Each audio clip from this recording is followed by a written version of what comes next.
Thanks so much for joining us. I'm Laureli Shimayo. This is MeWe Fairs for energizing body, mind, heart, and soul.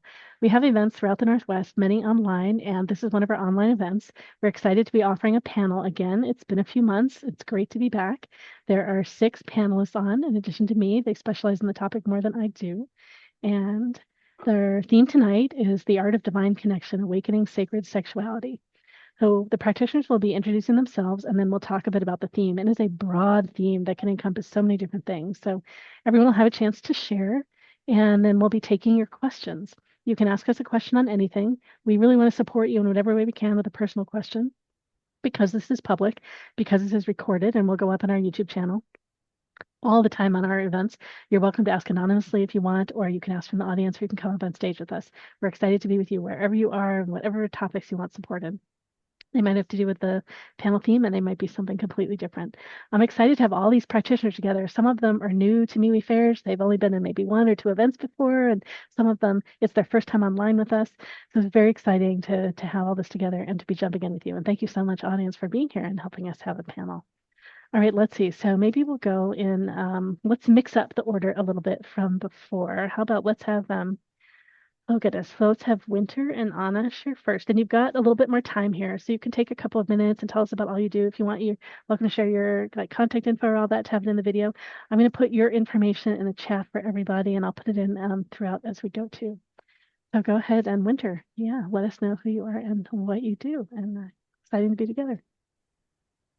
Hi everyone, I'm so excited to be here. My name is Winter, and my work is called the Sublime Feminine Arts. And I'm a third generation intuitive, a shamanist, a trained tantrika, and actually trained in almost a dozen different spiritual wellness healing modalities.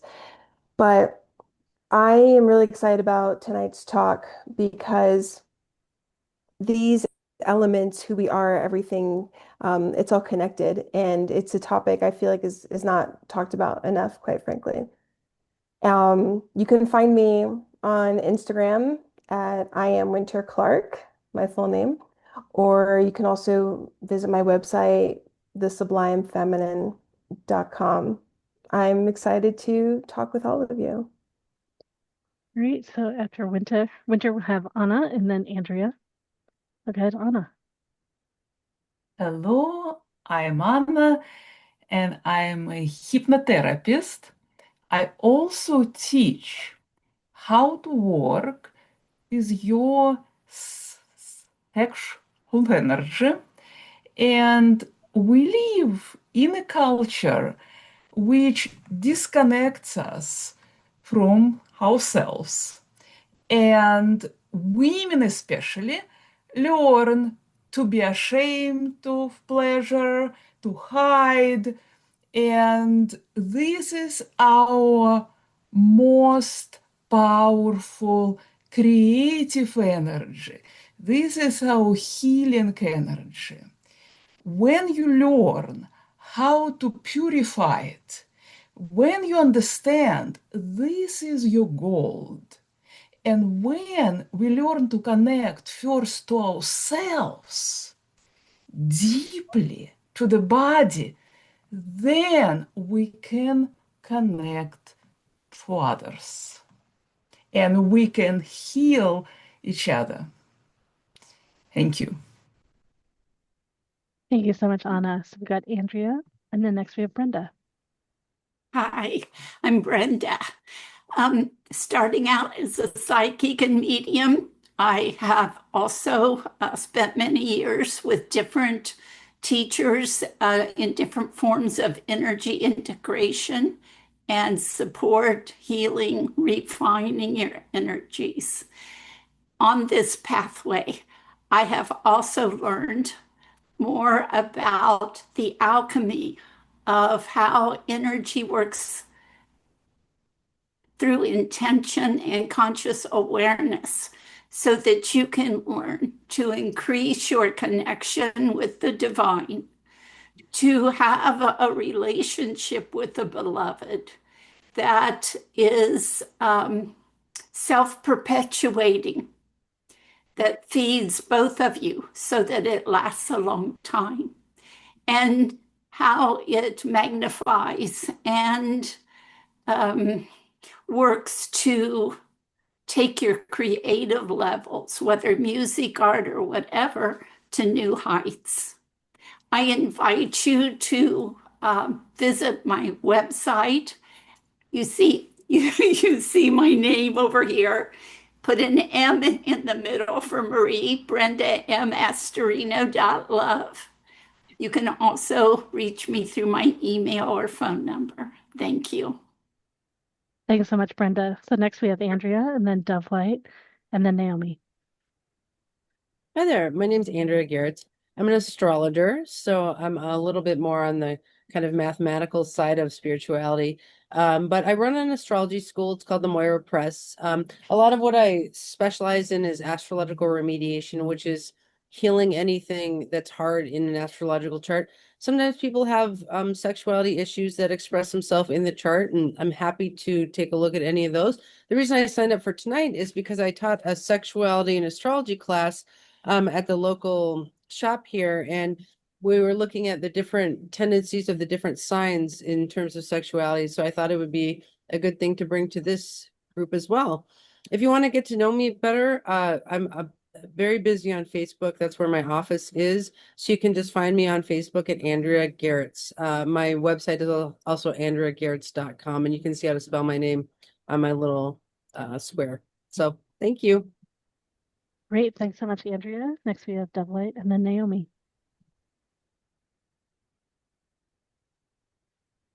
Hi, good evening. Hello, everybody. Good morning, good afternoon, wherever you're seeing us from all over the world, or if you're watching the recording. My honor and blessings to be here. I am DoveLight from DoveLight Oracle. You can find me on Instagram at DoveLight Oracle. I'm just a regular person with the shadows and the light. I'm also in my learning process, in my journey process as everybody else. As a normal person, I have a connection with the divine like everybody else, and I'll be able to bring intuitive, divine, angelic insight through the spirit world to this realm. I am very grateful to be here. One of the most beautiful things that we can give to ourselves is to allow the safe space to listen. And sexuality, it's a very interesting topic. It's not the same for everybody. That's why it makes it amazing to have the diversity. In my work as a reader, I've been through shamanic practices.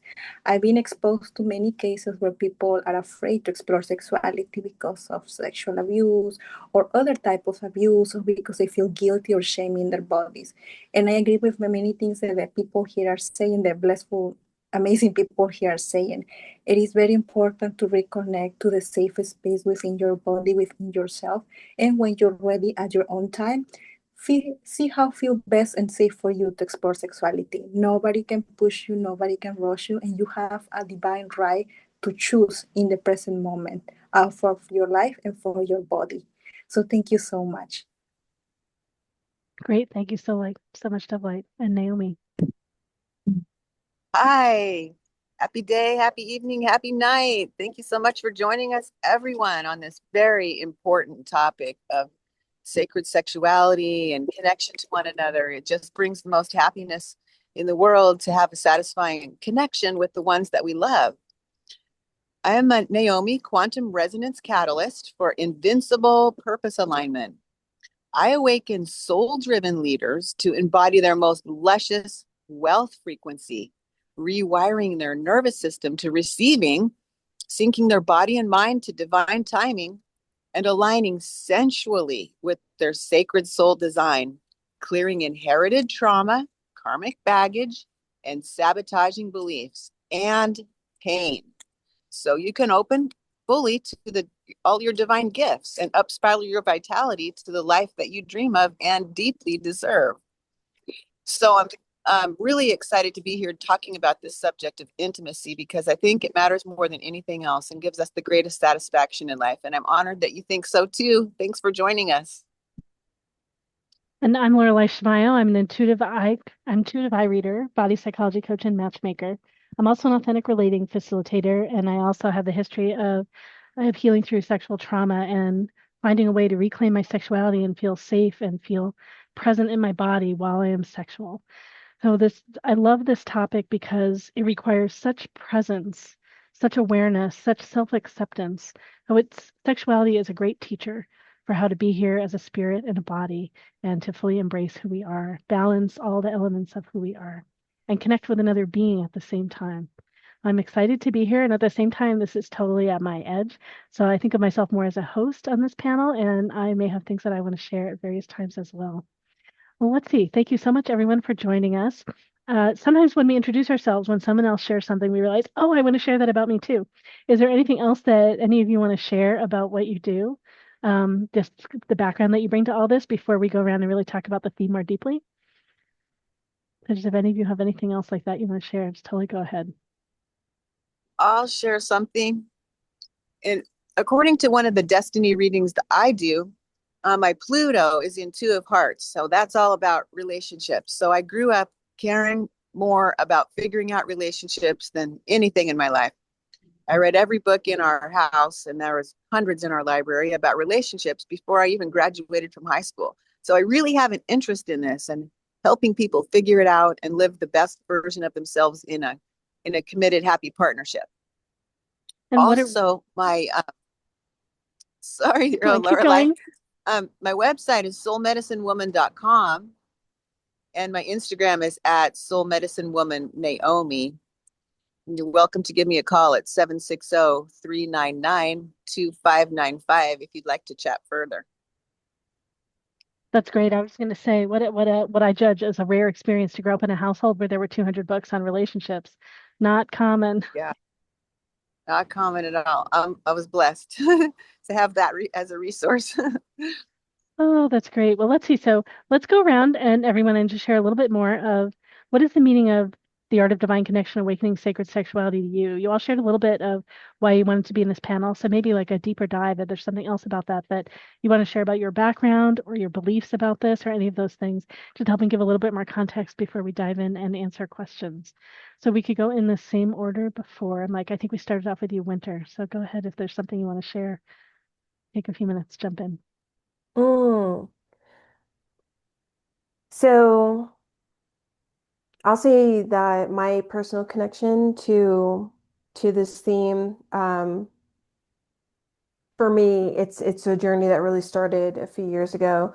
I had been working for years with divine feminine archetypes, goddess energies, and deities, and I had not a clue about what divine masculine energy was like at all.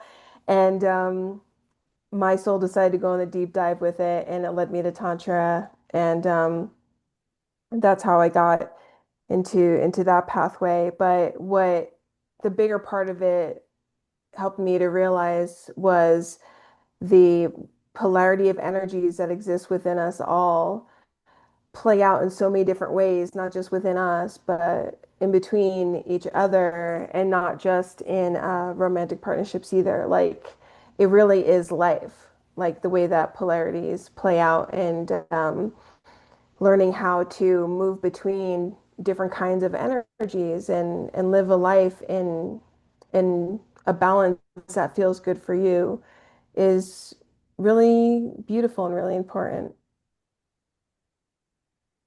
Great, thank you. I think then Anna, there's something else you'd like to share on the theme. So I grew up also with a lot of books, and I knew how to connect in from bookish perspective. But every time I was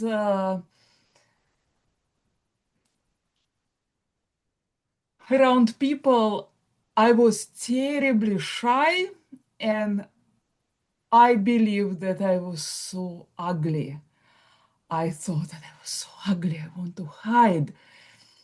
So when I went to Thailand, I was curious about sexual alchemy. I thought, what is alchemy? Sexual alchemy. And I studied with a Tao teacher, Asterino, and it was like it opened me up. I thought all my life I knew how to give. I thought that to be loved, to be accepted, I have to get out of my way to please people, men. And what I learned that it's important to receive. And to receive, you have to accept yourself, worthy of it, divine, a spirit. And what changed? I started feeling beautiful. I started feeling that there is this light shining from me. So I dived into this learning, and now I teach people. There are practices how to reconnect to ourselves, how to stop thinking that we are ugly and lovable, and how to feel deserving of pleasure, of love, of connection. And if you imagine that you are a goddess and they are too a god or goddess, and you connect from this place. Thank you. Great. Thank you, Anna. All right, great. I think then Brenda and then Andrea. I loved your story, Anna. I love what you had to say. I grew up in a home where my parents divorced when I was very young. So I had a 14 years older than I am cousin who often took care of us. And she would share all the mythological stories of gods and goddesses with me. So I've always been interested in those stories and the human interaction with some of it. But I've also always been in need to be creative.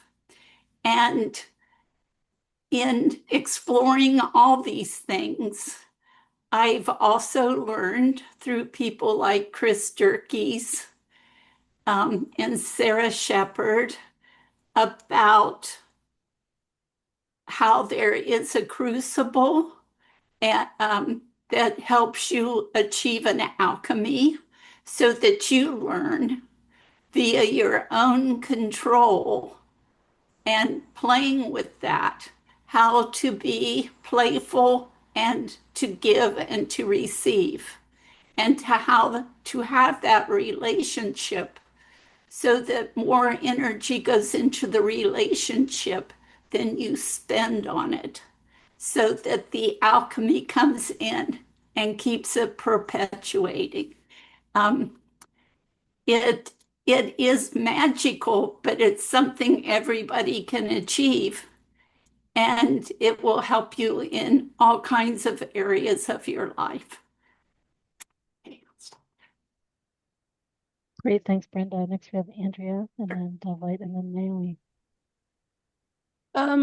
Well, it's interesting. Like I said, astrology can be kind of mathematical, but what's cool about that is we have a calculation in astrology called a composite chart, which is the calculation of how two charts will meld together into alchemy. A lot of people here are talking about alchemy, and we actually calculate those things. You know, there's a reason that marriages are arranged astrologically in places like India. I mean, I don't believe in a marriage being arranged for us, but that we could be arranging our own marriages to have energetically supportive situations. You know, when we look at, you know, the alchemy of charts, it's like some people are going to help us unlock our divine sexuality 100% with how we interact with them and how our auras align and how they smell to us. I mean, you could say that our alchemy is a pheromonal thing, or the charts are a certain set of smells, or, you know, however you want to look at it. But I think there are people in this world that will unlock our sexuality, and maybe some people that we have a harder time expressing those sexualities with. And I think one of the benefits of astrology can offer to this spiritual equation is that, you know, if you are having a sexual issue with a partner that you love very much, it might not be one or another person's issue. It might be the alchemy of the union itself, or things like that. I also think there's the idea that we can, you know, manifest very supportive unions for our sexuality. There are calculations where we look at charts and to see how sexually compatible they are. And I think when you're arranging a relationship for yourself astrologically, you definitely want a union that is astrologically supportive to your sexuality. So, I know I bring a little bit of a different, you know, side of the equation here, but we do look into auras and spirits and how to unlock people through alchemy for sure.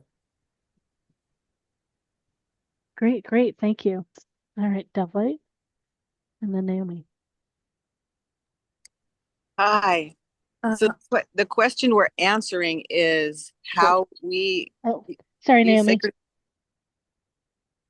Sorry, Naomi, I heard your name. Just one moment. DoveLight. DoveLight's first. Okay.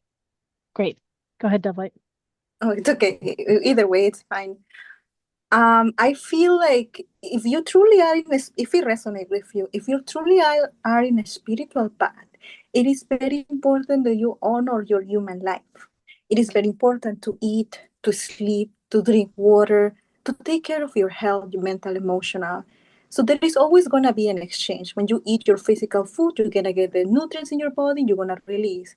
When you're using your lungs, you're breathing the oxygen in your body and it's breathing it out. So there is always going to be an exchange when we are in this planet. There is no escaping from that, either one way to the other. When we connect sexually to another being, there is an exchange of energies. The chakras got like together, intertwined. And if you are conscious, you may choose somebody who is in a conscious level that you might feel in alignment. Why we're saying this? Because when we are connecting to that deep level, then you might have to pull stuff from each other. You do it subconsciously. You are in karma or their shadows, their like information, because it's a very deep way to connect. In a biological way, we are going to have needs. So most people, they're going to have needs because it's part of the biological, you know. From a spiritual way, or spiritual part, if you want to bring the sacredness, if you choose to, it's very important that you start becoming conscious of this relationship. What is it that you want to bring into your energy field? I have seen cases of people getting sick from this. I have people who have really attachments as well. So this is a spiritual reality as well. When we are younger, sometimes we might pass through a sexual experience that perhaps we're not the best, or we're learning, exploring. There is nothing wrong with exploring your body, to exploring what you like, to exploring what you feel safe to. But it is also very important to become aware now how these things can affect us. It is also very important to honor that we live in a society that sometimes tells us how we're supposed to look, what's pretty, what's not pretty, what works, what's not. Every single cell in your body love you so much, is keeping you alive for free. For $3.99, it's keeping you alive. So sometimes we look at the mirror and we say, oh, I don't like this, I don't like that. But your body loves you no matter what. Some people, when they have passed through challenging situations with sexuality, they have a hard time connecting with their body. They even hate it. They even mistreat it because they're in the process enough to release what others did to them. So one of the things that it is very important when you're connected to your sacred sexuality, if you choose to, if it resonates, is that there is a part of your soul that no matter what's going on in this world, is still pure, still connected to the divine. And you can bring that back to your body. No matter what happened in the past, even though it was important, it shaped you, it make you be who you are, you still can bring that pureness, that innocence, that reconciliation. because your body never stopped loving you. They stop trying to release. We, our consciousness, our mind, because we want to escape, are trying to escape the body, but the body was always there for us. And that's one of the ways of unconditional love. And like our friends say before, connecting to your body, connecting to what you truly feel safe for you, what is it that you truly want in your life or what not, it is very important when we're talking about bringing the sacredness to sexuality. We all want to have desires in one way or another, or maybe not, we're different, but at least we're conscious or aware. Thank you. Great. Thank you, DoveLight. And yeah, Naomi, please go ahead. Hi. Would you please repeat the question for me so I answer it? Oh, sure. This really wasn't a question. It was just an opportunity for you to share more about the theme. So is there anything else about the theme that you want to share of what it means to you, or any more of your history, or how you approach the subject, or anything like that? Sure. Well, I came from a background where I had infertility for many years, or 5 years. And then I finally figured that out. It's like we have a seaplane flying over. And then I was fortunate enough to figure it out and have 6 healthy kids. So I come from a perspective of being really family oriented, family centered. And when I think of sacred sexuality, I think that the kids' security just completely and totally depends upon the intimacy that the husband and wife are experiencing. The primary partners are the ones that govern the whole family, because it's a top-down experience. And if their relationship is healthy, wholesome, and vibrant, then everyone else is going to feel secure. So it really is the most important thing you can do for your family, to figure out how to connect with your primary partner and bring the best of yourselves to the table. Prioritize your relationship over the kids' relationship. Make some connection time when you first come home and reunite together, where it's not about the kids. The kids need to wait on hold while mommy and daddy connect and show that their relationship is the most important. And that creates so much security. The kids will stop jumping in your bed in the middle of the night and start relaxing, that everything's going to be okay. Their world is safe if they know mommy and daddy love each other. That's what I wanted to share. Great. Thank you so much. One thing I really appreciate about the title, and I play with the titles every time that we're coming up with something new. I like that we didn't talk about kind of the binary of masculine and feminine, and really the broad range of all of the sexuality that we are. I like someone else made the connection between sexuality and creativity. Maybe that was Anna. I've learned a model of 5 feelings, and the 5th one is sexual, or I call it aliveness sometimes for people, or it's totally connected to creativity. And to me, it's part of the openness to allow energy to flow through us, and our welcoming of big waves of energy. And sexuality, we often feel some of the biggest peaks, I think, of waves of energy than we do with lots of other things. And yeah, I appreciate the panel. I appreciate the diversity of perspectives and just all the different things that we're able to explore using this lens for being who we are. And then I'm queer and I'm non-binary, and so all the things and all the different styles of relationships are all welcome here today. Well, so if anyone wants to ask us a question, we would love to answer your question and support you on this journey, really to provide support intuitively and energetically in all the ways that we are able to. It's sliding scale to ask a question. It is $20, $24, $28, or $12 for BIPOC folks as a step of making reparations. And just a few things before we answer questions. Gosh, it's been so many months since I've read a panel. I think one of the things we typically share, and this is true in all of the forums that I work in, when you ask a question, particularly again, though, since this is in public and recorded, but all the time, if we go deeper than you want us to go, or we talk about other topics that you don't want us sharing about here, please interrupt us and give us guidance. You can give us guidance in the beginning and then interrupt us if we go off course. This is a great opportunity for everyone to learn from all that's asked and all that's answered. And it's also a great opportunity to practice opening your own intuition and your own insight. And that you may have ways that you discover you might want to answer if you're up on the panel, or simply it's a great opportunity to just doodle and draw and see what comes through, because there's all kinds of insight that might come through you in ways you don't realize. If something does come through you that you believe might be helpful to the person that's asking the question, we request if you keep it to yourself when we're answering their questions to allow the attention to stay in the panel.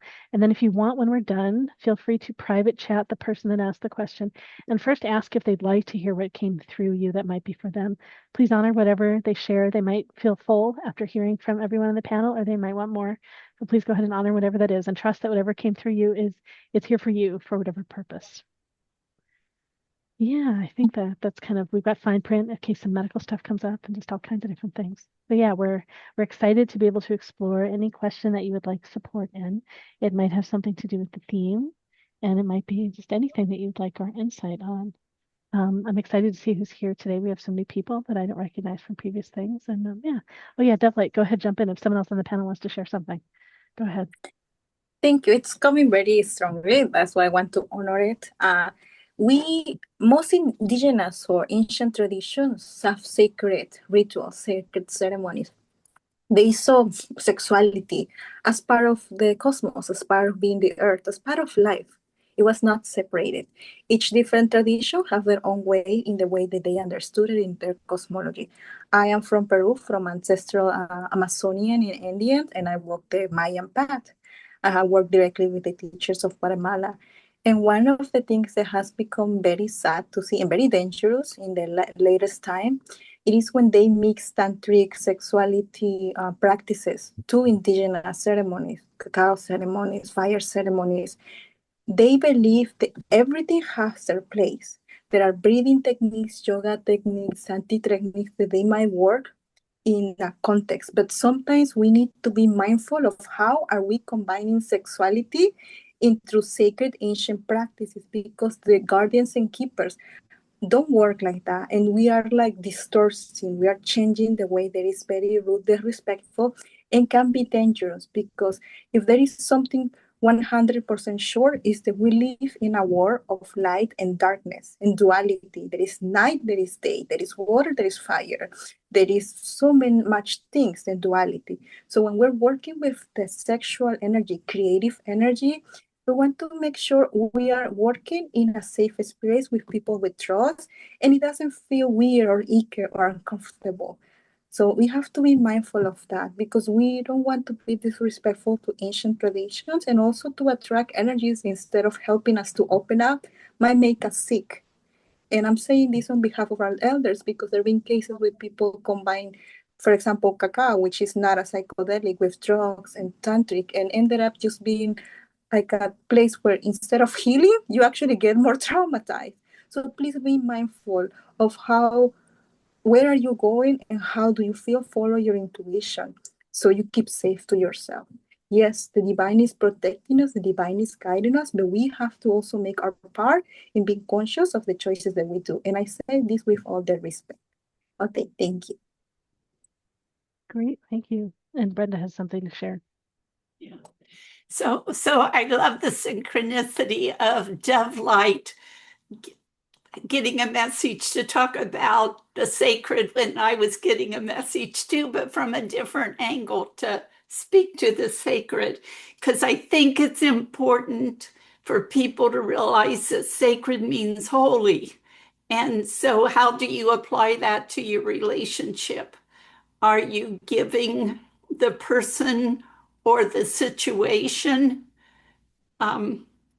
enough time and space to feel safe and to feel that they feel deeply accepted by the other person?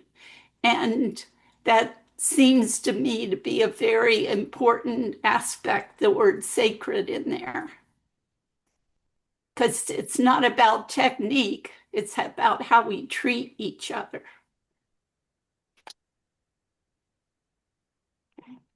Yes, yes, yes. In authentic relating, we're practicing presence, a willingness to be vulnerable, and a wondering curiosity, wanting to see what's happening for the other person. All these different kinds of things are I think they're healthy to bring to our sexual expression too. Great. Well, if someone does have a question for us, we would love to know. We'd love to explore whatever it is you'd like to.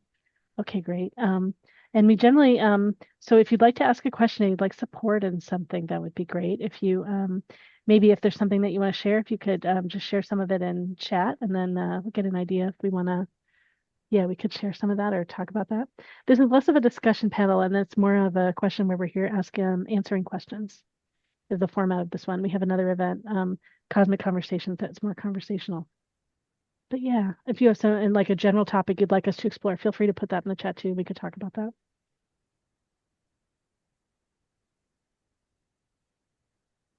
Yeah, great. I'm waiting to see if something else lands in the chat.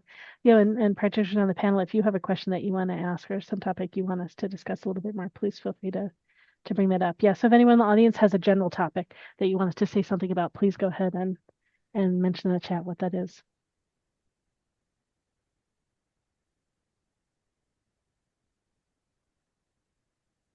And just while we're waiting, I guess maybe just Andrea, if you're willing, could you share a little bit about some of the things that have come up for you in the charts that you've seen that are particularly around, or let's see, here we go. We have a question in here. Maybe so suggesting that maybe we speak to sacred sexuality as an individual, interior experience and not with another person. Yeah, sure. Being sexual with ourselves. Yeah, that's great. And yeah, and I was thinking something about charts too that we could talk about a little bit. But yeah, anyone to talk? We could talk about kind of the I don't seem to have my other piece of paper, but we could talk about the different kind of sexualities of the different zodiac signs. I mean, that's always something that's kind of fun. Yeah, great. Well, let's see. Let's go ahead and just the question from the audience first. And yeah, definitely if you want to bring up the different zodiac signs, I think that's great too. I know for me, when I was working on healing from trauma, so like I had the trauma and it affected my sexual expression my entire life. Like that realizing how I was rewounding myself in a similar way to that I had been abused. I think it's so common for people to do this. And it was good for me to take a pause and not be sexual with anyone else for a while in particular so that I could kind of clear my field and really be with the wounded parts in me and find a way to create safety and find a way to be really present with myself sexually. Because I had a tendency to just go right out of my body from all the trauma, like a PTSD response. And so even being sexual with myself, and for me, part of what's connected in here is fantasy. I'm aware of like lots of different perspectives on this. For me, while I think fantasy is fine, there are ways that I was using fantasy to kind of repeat some of my trauma. And it gets tricky because however we get, for a lot of people, however we get abused sexually, our brain is firing up the positive stimulation with the traumatic experience. And so, of course, all these things are wired together in our brains. And like some people would say that it's like empowering to be able to want to be sexual however we want to be or fantasize in whatever way we want to be. And for me, it's so connected to my trauma. And once I was aware of my trauma, like that didn't feel good anymore. And so learning to be sexual and not dependent on any of the old history and to be sexual in me, myself, and really enjoy myself and learn to feel safe, feeling so much pleasure and not feeling scared and going out of my body is like a huge journey. So yeah, just so much around that I think is connected to our presence and authenticity and growth. And I think it embodies like we have the opportunity to enjoy being in our body. Right, that's part of the sacredness of the experience in a human body, it's the spirit. So yeah, just all sorts of growth journey in there. So there's a little bit about being sexual as an individual. And I guess getting to learn what we enjoy and what we don't and being able to talk about it and be present talking about it while we're experiencing pleasure and all these different things. All right, great. So I see Brenda's hand up and then yeah, anyone else that wants to share about this too. Yeah, Brenda and then Anna, go ahead. Okay. I would like Anna. I'm glad Anna's hand is up because I would like to have her express more about the Tao. Because in listening to you, I've thought about the importance of setting boundaries. And by spending time just with yourself, you had started that boundary process. And I know that that's also an aspect of setting up a self-exploration and becoming more aware of our feelings and our thinking in the four paths of the Tao. So I think those things are very important on the way to developing a more sacred connection. I'm not a teacher, I don't have a curriculum, so I'm sharing my thoughts and experiences here, and I'm sure that there are others who've delved more into that could speak more to that.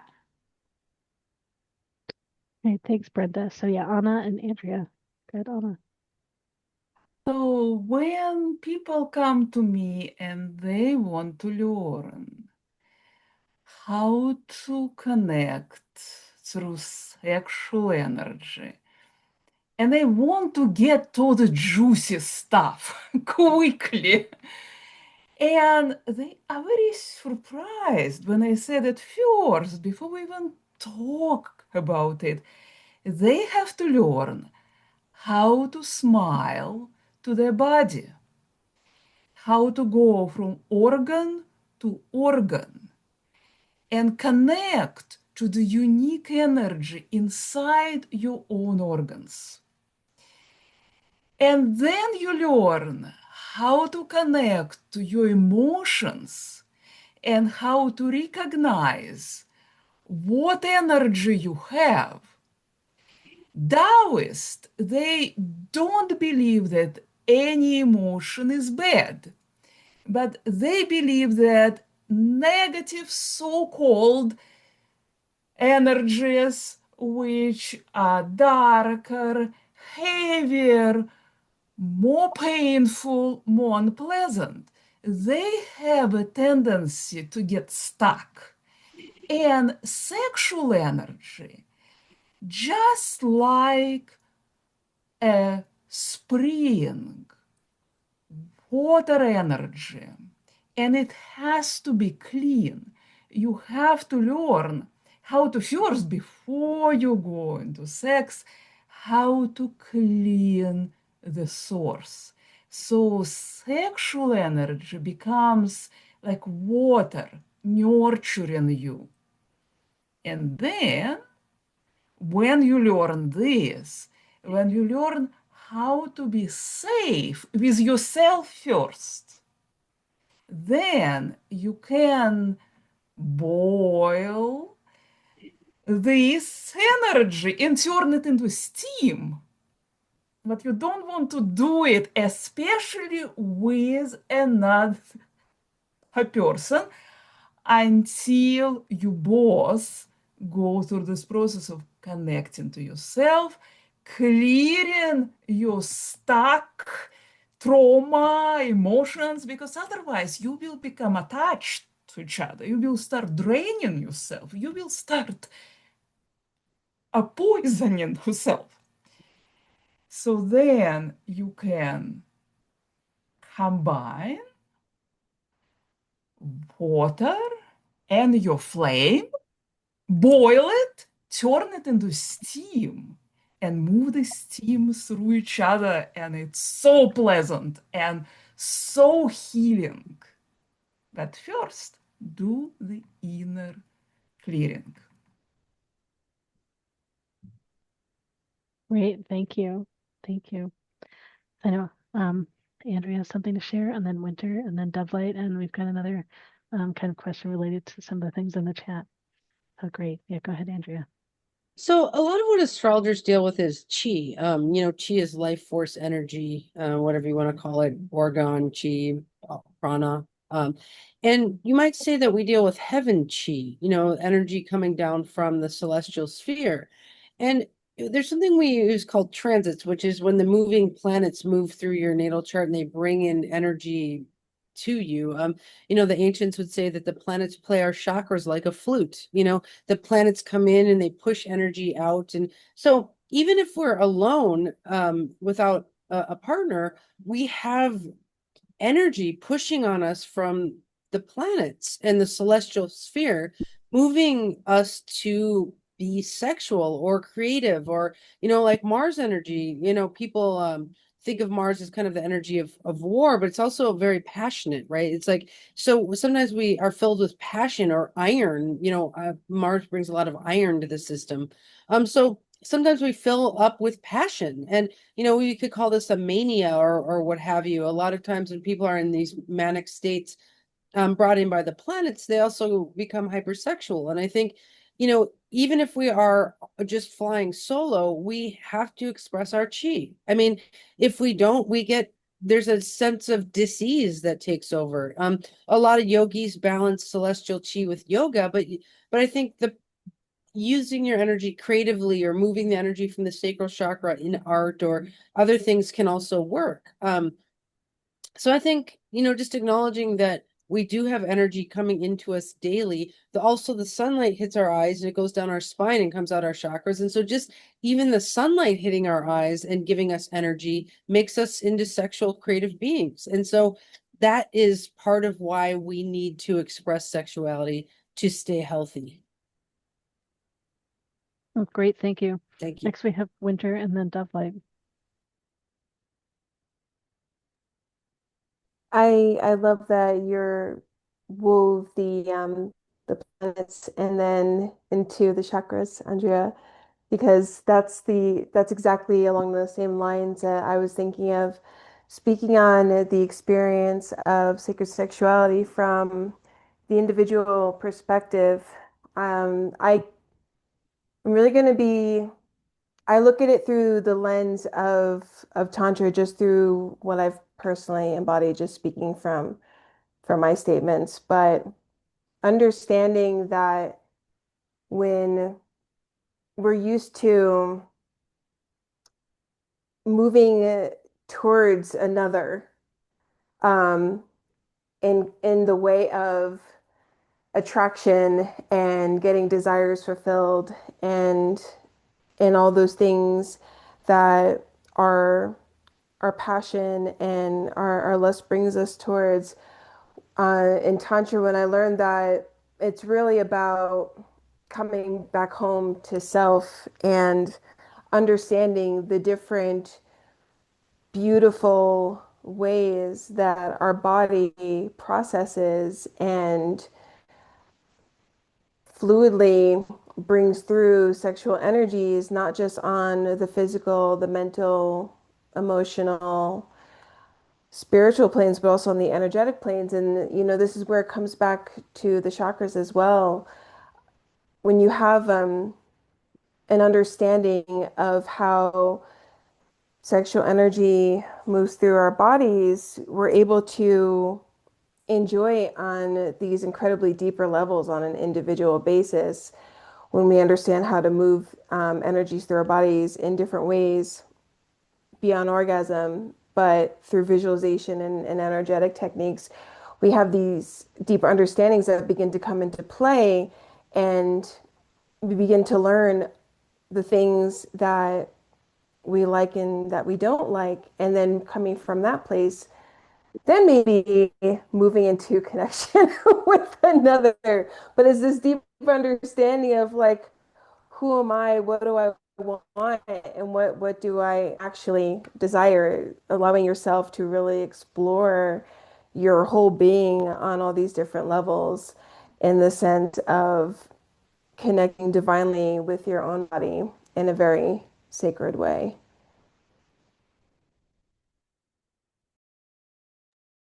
Great. Thank you, Winter. And then DoveLight.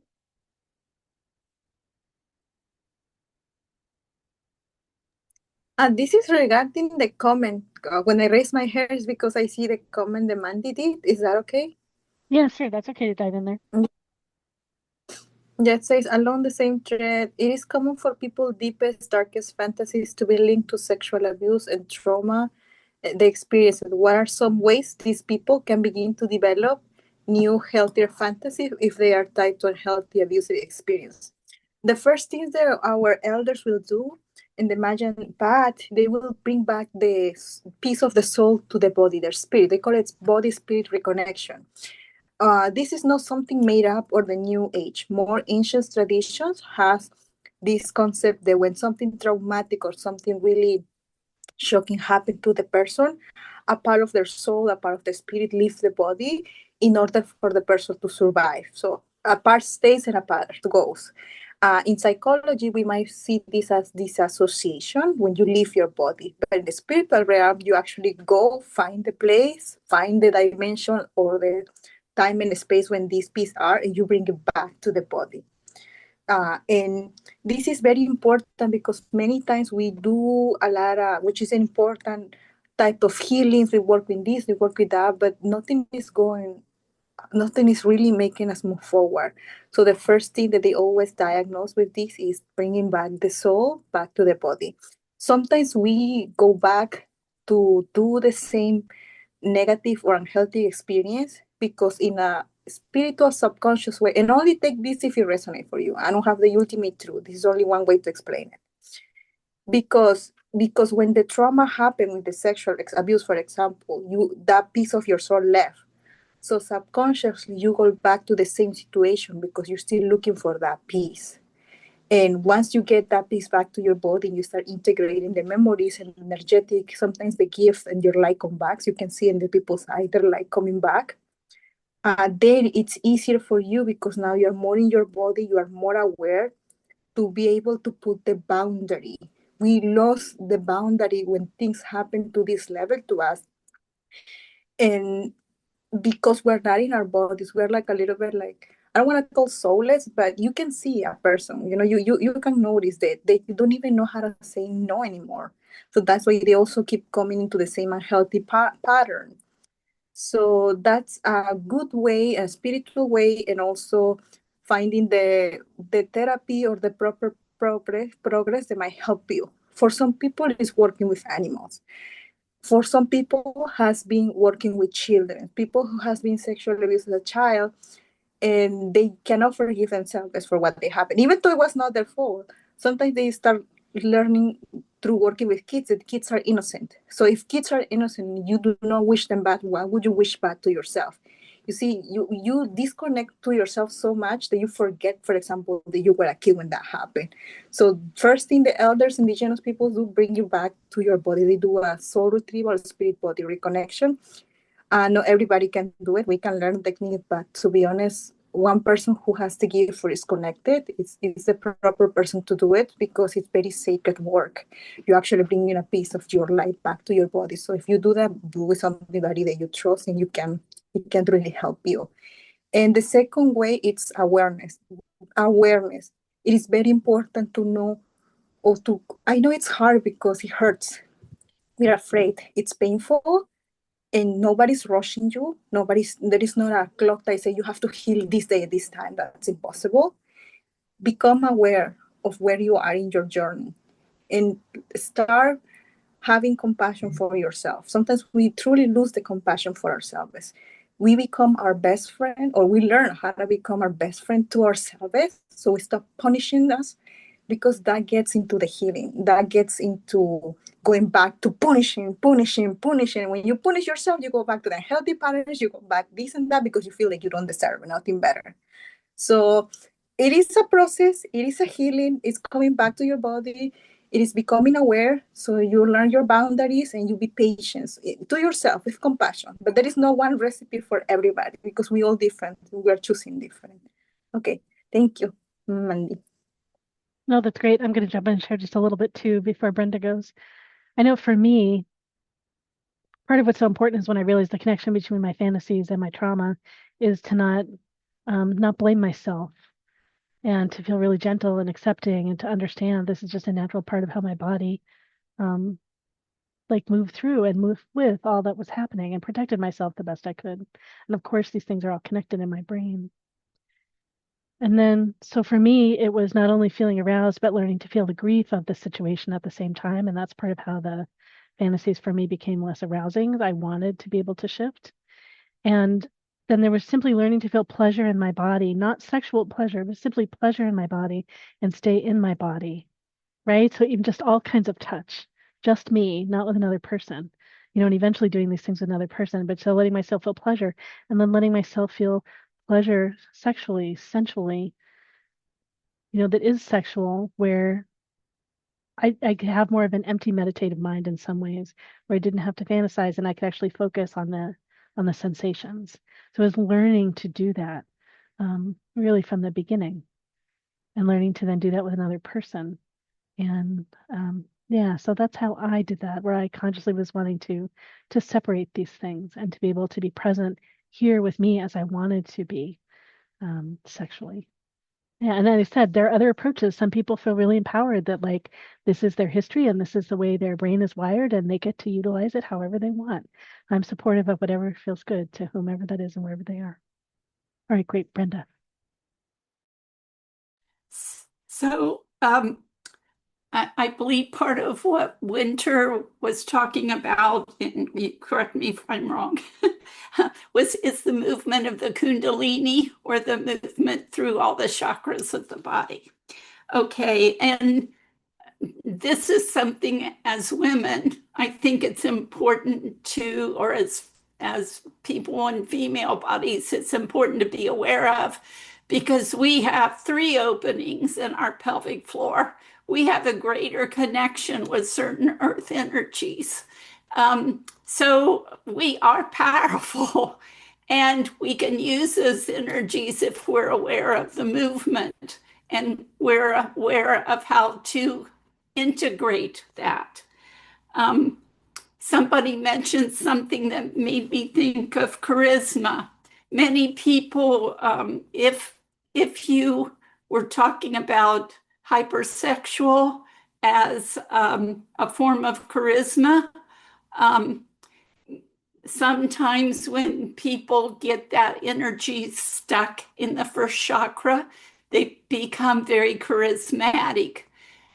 That allows them, if they're not conscious of what's going on internally and mentally and emotionally, it's easier for them to abuse, because it's easier for them to draw some people to them. It's important that we all always get help on multiple levels. Our jobs as healers, and really most people's life's journey are about healing. Most of us are always healing, and it's good to try different things and different approaches. Sometimes those healings could involve things like attachments.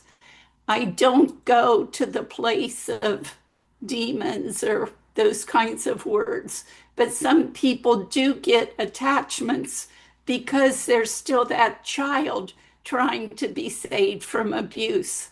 So they call in energies that will protect them. And that's not always good in other relationships. I could remove attachments off of someone forever, off the same person, if they're not also working on their own healing and becoming conscious of those past abuses and going through the process of healing with those abuses.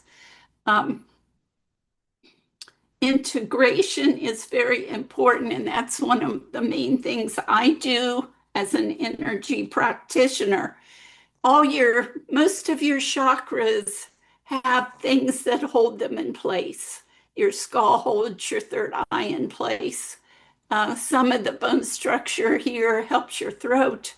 Your rib basket holds your heart in place. Your pelvis holds your first and second in place.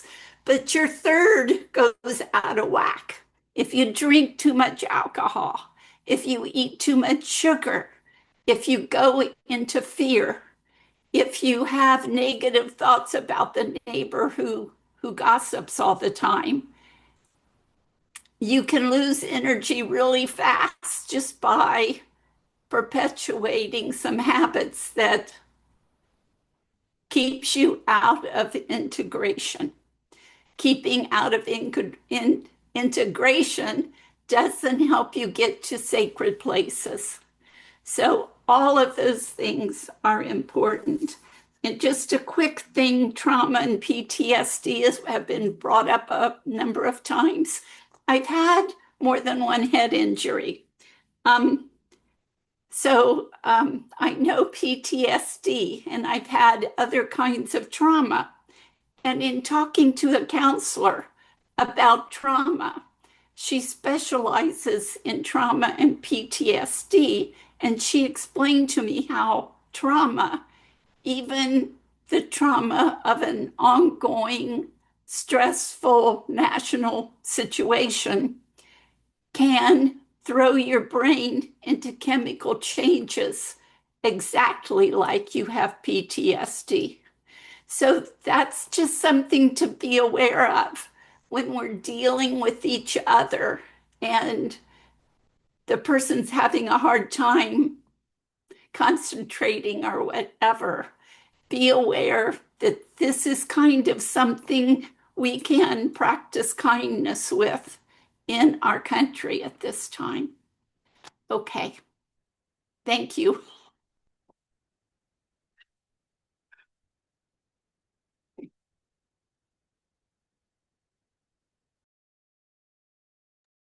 Sorry, it looks like I was muted. Thank you so much.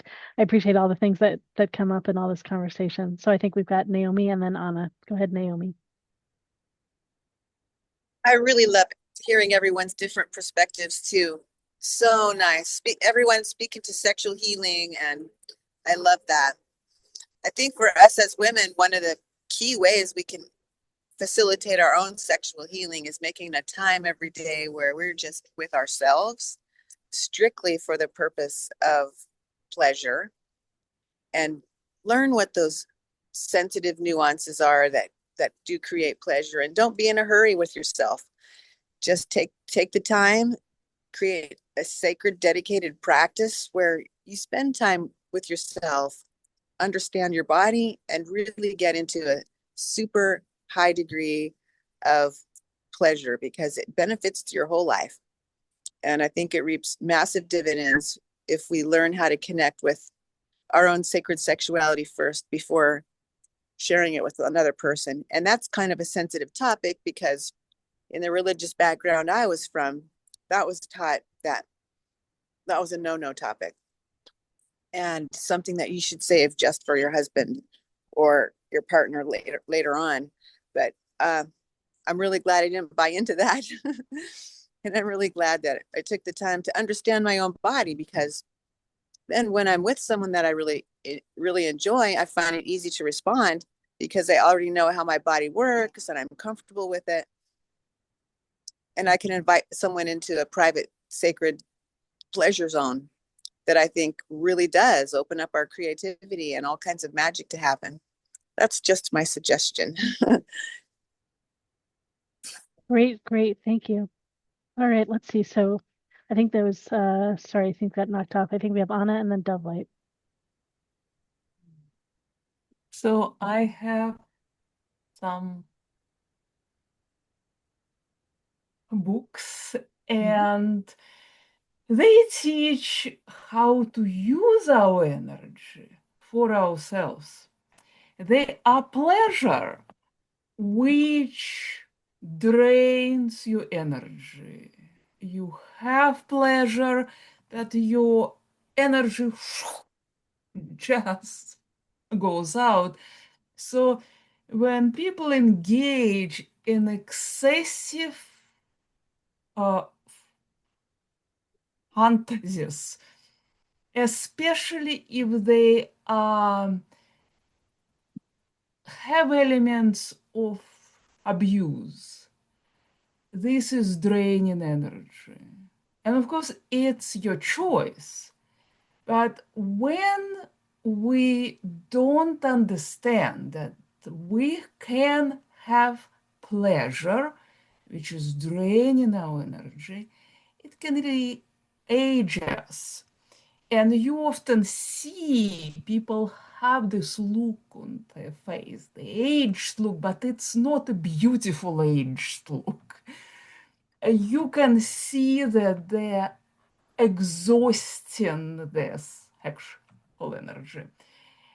You also can use it to replenish uh,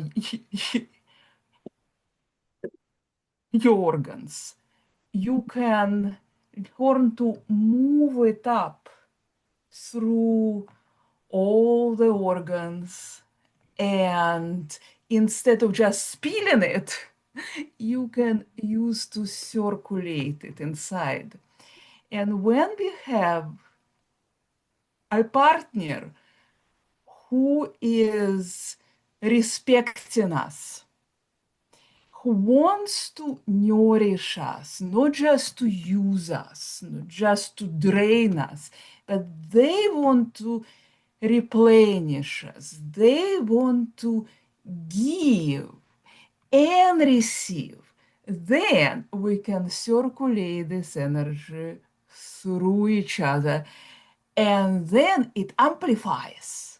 And instead of just spilling it and aging ourselves, we can create this beauty, light, liveness, playfulness, and we can heal through this.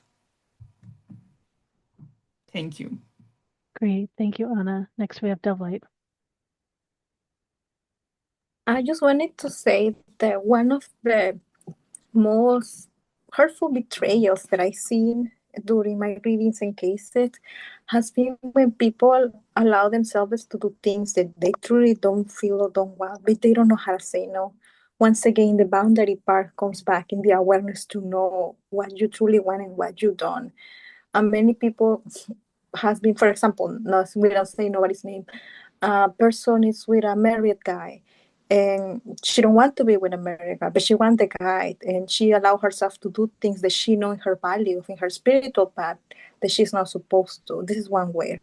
Or perhaps do things with other people that she don't want you, but if she doesn't do them, she feel like she's gonna lose the partner, or the partner is gonna leave her. And it, like Anna was saying, these type of things, when they're not balanced, ended up draining you and repeating the unhealthy cycle, the unhealthy way. So this is something to become aware. When you are ready to say no, you have to trust your no. You have to believe in your yes, in your no, because sometimes we don't have the abuser or the bad situations anymore. They're not in the present anymore. Now we become that, and we don't want to become that because that's not our energy. We release them, we let them go. There is many ways also in the spiritual realm to release them, through fire, through water, through ceremony. In the ancient Machu Picchu in Cusco, there is a specific case when you just go there and scream and yell and release it, but there is nothing wrong with feeling your emotions. You just know how to be conscious, to know where to do it in the safest space. Just because you're angry doesn't mean you're gonna go yell at the cat or at your coworkers. You have the right to be angry, but you also have to have the maturity and the consciousness to know where to express it.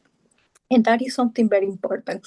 I see the other side, when women just sleep around with a man thinking that, or when a person sleep around with another person thinking that they're going to retain them.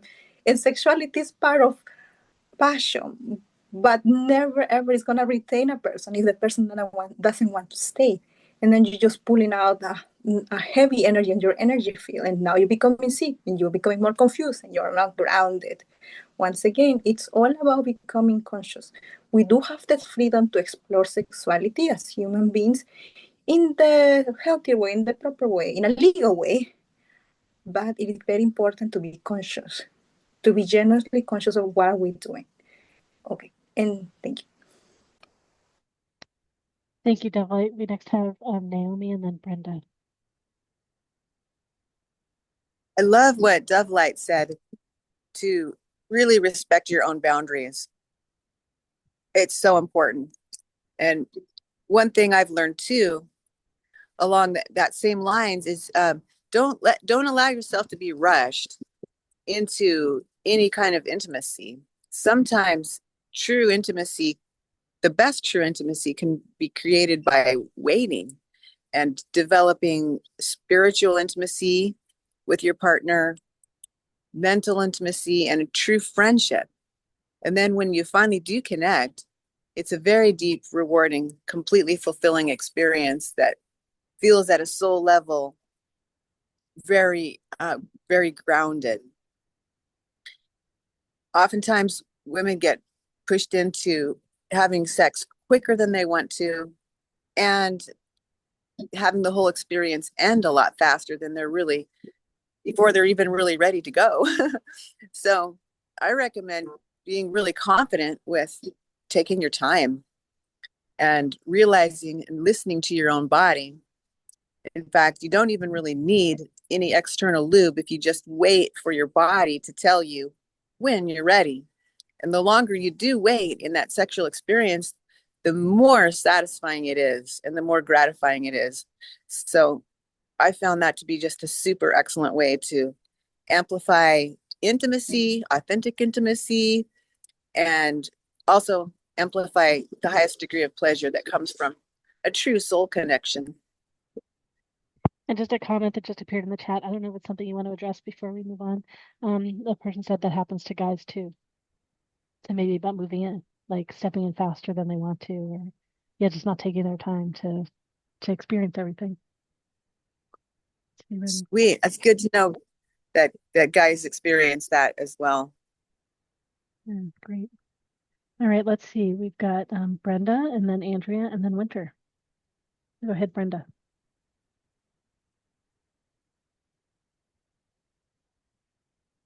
Oh, let's get you unmuted. I know I can't hear you. Mandy on the list says, I'd love to hear what the concept term divine masculine means to the practitioners. Yep. Okay. So the masculine is masculine energy. It's not male or female bodies. It's the masculine energy. So that could be in the male or the female. But that's when the fire is below and the water's in the heart. And and the divine masculine's job is to make a safe place for the feminine energy to become receptive. It could take a long time. It could take a short time. It could be definitely friendship helps and builds the story for the longer term. But it's a dance of dealing with shifting her energy so that there's fire in both places. Anna said it in about making steam. Okay, I'll stop there. Okay, great. Thank you. So then Andrea, Winter, and DoveLight. I was just wanting to speak to the whole idea that, that we should be careful and have boundaries in, connecting with other people sexually and things. Remember when I talked earlier about in astrology, we have that thing called a composite chart, which is you look at the charts of the melding of two people. I think we can look at it and say that when we do meld with somebody chakrically, because we let our chakras down when we have sex, it's like when you do meld, you alter yourself to become a kind of melded thing with someone else. I mean, that you psychics can see the cords of attachment that grow when people are close. And so I think when we do have sex, we have to think we are catalyzing alchemy through that process, which can be a beautiful thing or a dangerous thing, depending on the quality of the meld. Some people make us better. Some people we have toxic meldings with. And so I think it's to just willy-nilly, make psychic cord attachments with people is not necessarily that safe. I mean, it's also fine. You can cord up with people and then cut your cords. I mean, I think if you do want to play in the realm of adulting with other people, you can, give your energy back and forth and, meld and unmeld with people at will, but just make sure to keep your psychic area clean. You meld and know that that's happening, and then you maybe clean your sphere of cords. You might need to see a shaman if you can't quite rid yourself of some toxic cording that happened. So I don't know. I mean, I just want to say you can play with that and then also clean it up, but also be careful because you are catalyzing alchemy. Great, thank you, Andrea. We've got Winter, DoveLight, and then Anna.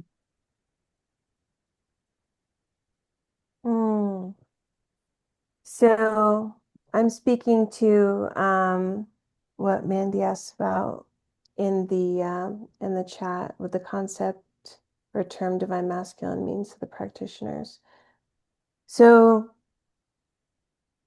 what I was starting to kind of touch on earlier about how I was led to the tantric path through the divine feminine so that I could better understand the divine masculine, because I had come to the realization at a point in my life that I had not ever experienced what a healthy expression of that energy looked like, not even with like my own dad.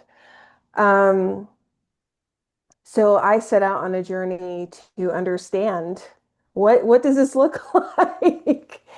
And when I began going down that path and doing workshops and going through the initiation and the trainings, my understanding of divine masculine energy is that it's an energy very much like the divine feminine that is so pure and in unconditional love.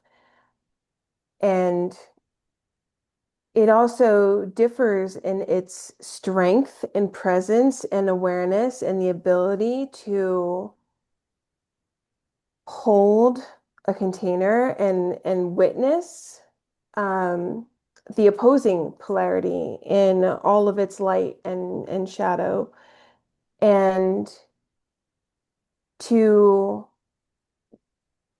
have that kind of energetic presence where it's not a thing that it's not a presence that's being desirous. It's not a presence that's wanting anything from you. It's not a presence that is like attracted or even like lusting after you. It's more of a presence that is just deeply loving and appreciating you and seeing you for everything that you are and honoring you in your own divinity and having a strength and that ability to stand in that beingness. It's an incredible thing to witness, and it's the kind of energetic that can exist in any person, but when it shows up so strongly in the masculine, it can be quite breathtaking. And there's a feeling of safety. There's a feeling of really, really being seen. Like you can have someone mirror, like reflect this energy to you. So, and it's a polarity that you can play with. There's a practice that I do with my clients where you get to sit in both polarities and have a conversation between the two of them, and it's really great to be able to receive information and messages from both sides of those polarities within yourself. But that's what the divine masculine comes across as to me. Great, thank you, Winter. Next we have DoveLight, then Anna, then Naomi.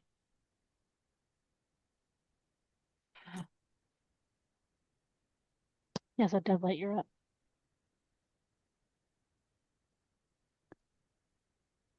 Great. Regarding the question here was, I love to hear the concept of divine masculine means to practitioner. To me, in the ancient cultures, Peruvian specifically, we call the divine feminine aspect Pachamama, and we call the divine masculine Pachacamac. Now it's very related to Pachamama's Mother Earth, but it is mainly means the feminine aspects of the divine oneness, the creators. For example, you do have a brain. You can touch your head. You can actually touch your brain. If you open your skull, you can touch it in the physical realm. But can you touch your thoughts? No. Do they exist? Yes. Do they influence in your life? Of course. If you want to create a beautiful piece of ceramic, first you're going to design it and think about it in your mind, in your imagination, which is connected to the non-physical realm, to the soul. When you bring it into action, when you start molding the actual physical clay, it is also a reality here. So there is a reality in the non-physical part, and there is a reality in the physical part. There is for example, in order for you to be here on earth, to live your human life, you need a body, a physical body. But you also, through this body, your soul, your spirit is experiencing life on earth. There is both existence in one. Like we spoke before, this word, it's a word of duality in oneness. There are many different words with different dimensions, rules, beyond our wildest dreams. This one, there is duality in oneness. The divine feminine, it's the receptiveness, the nurturing, the physical. The divine masculine, it's the giving, the spiritual, the force, allowing yourself to gift. Both, and I'm trying to summarize it because it's a very, very extremely long topic. The divine masculine and the divine feminine live within a person.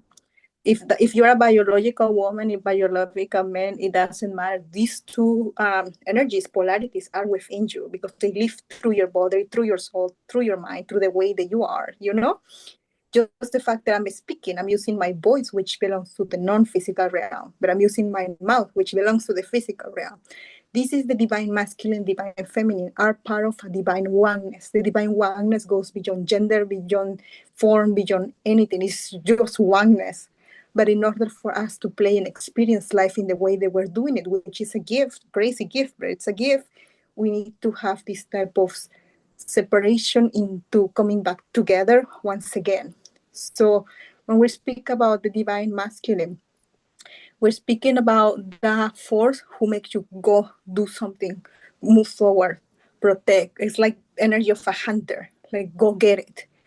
And it's also the energy who's meant to be more into the non-spirit, the non-physical, but in a way that makes sense. Like if you are too much out there, oh, I just want to learn about psychic intuitive. Oh, I just want to know about the aliens. Oh, I just want to know about this and that. How about paying your bills? How about getting a degree? How about paying your taxes? How about eating food? How about preparing food? You need both sides of the universe. And then you have the other opposite.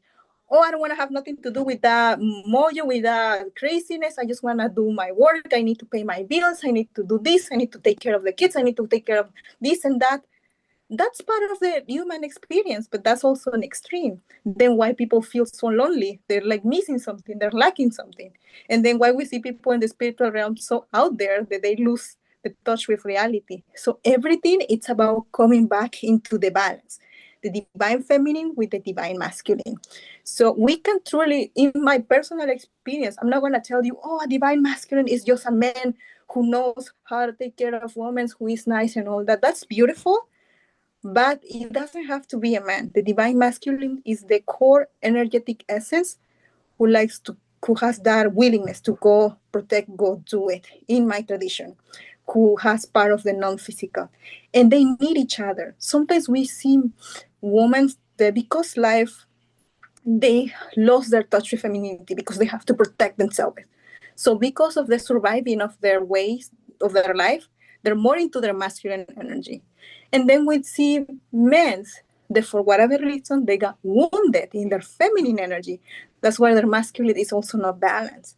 Many times we judge men for not being real men, but in reality, I'm not trying to excuse them. Everybody's responsible for their own choices, their own way that they act to others, and the consequence of your actions.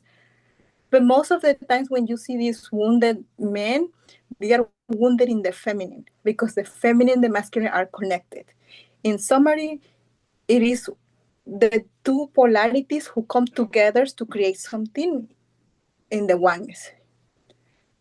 That's what I feel like. That's what the best way I can try to explain it. Hopefully it makes sense. Oh, great. Thank you. Next is Anna and then Naomi. So I like the Taoist teachings. They started before Christianity, before cultures. It's so old. They just try to understand. They just try to understand what is it? What are we? And how we are connected to the divinity. So they started creating categories, just how to talk about energy so we know it's different.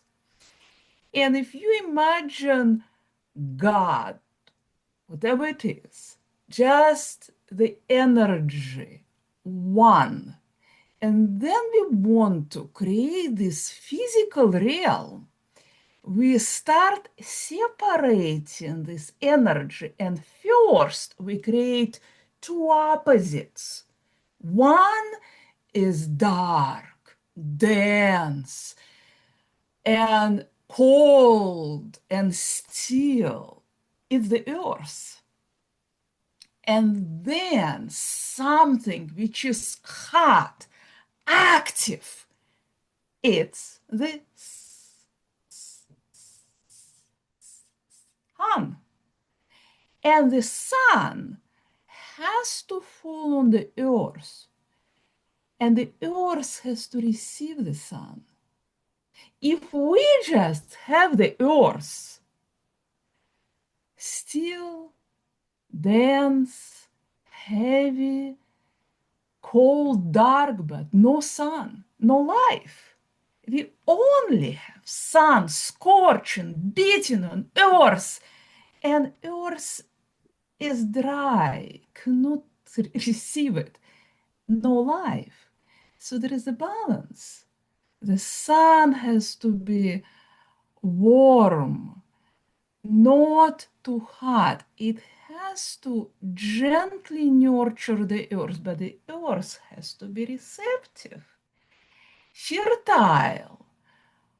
And water is the sexual energy. So if you imagine that divine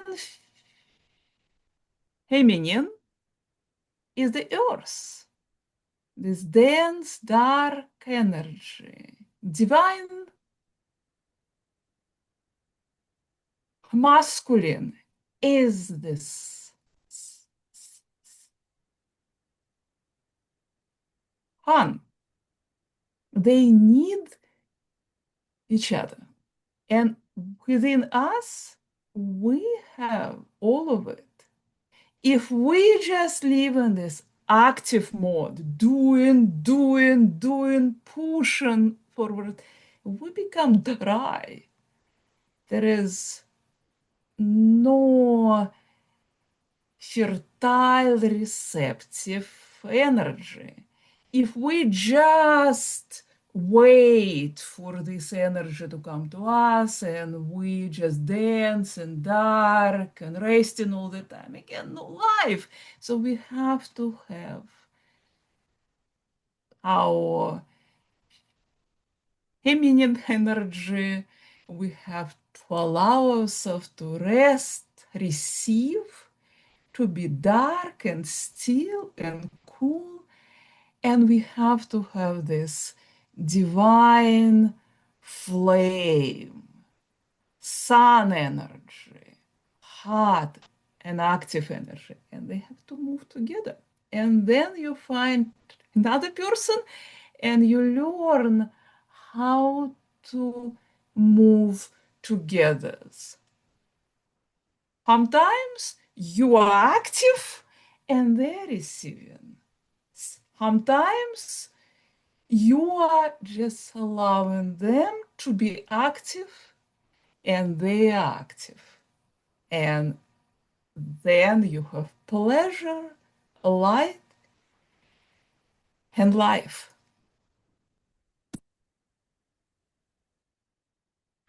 Thank you, Naomi, and then Andrea. Go ahead, Naomi. I love this conversation about the divine masculine. Wow, it's so cool to discuss this. I liken the divine masculine and the divine feminine to forces that I see in nature, where the divine masculine is like a solid mountain, and the divine feminine is like the crashing of the ocean waves against it. He provides the stability for her emotional waves. He is power under control. So much strength comes from the masculine. It often is too much for the woman if he reacts in rage or is not gentle and kind, forgiving and patient and warm, long-suffering, supportive, uplifting, not explosive, never angry or harsh. His power can best be demonstrated when it's under control. In fact, he does not seek to control. The cultural view of men is that they have an idea, I think, correct me if I'm wrong, you men on the panel, that they've been taught that they're in charge, and that if they're not controlling us, they're doing something wrong, when actually it's exactly the opposite. A truly empowered divine masculine is able to listen and understand, and he does not believe the cultural lie that you cannot understand women, or that the book How to Understand the Mind of a Woman is full of blank pages. That is such a lie passed down, because if you will just give it half an effort, you can understand her. You can understand her with your patience. You can understand her with your kindness. And if you just hold space for the fact that it is possible to understand her, she is going to be so appreciative of that energy that she'll likely fall in love with you. There was an excellent counselor that was super skilled at reconnecting divorced men with their estranged wives.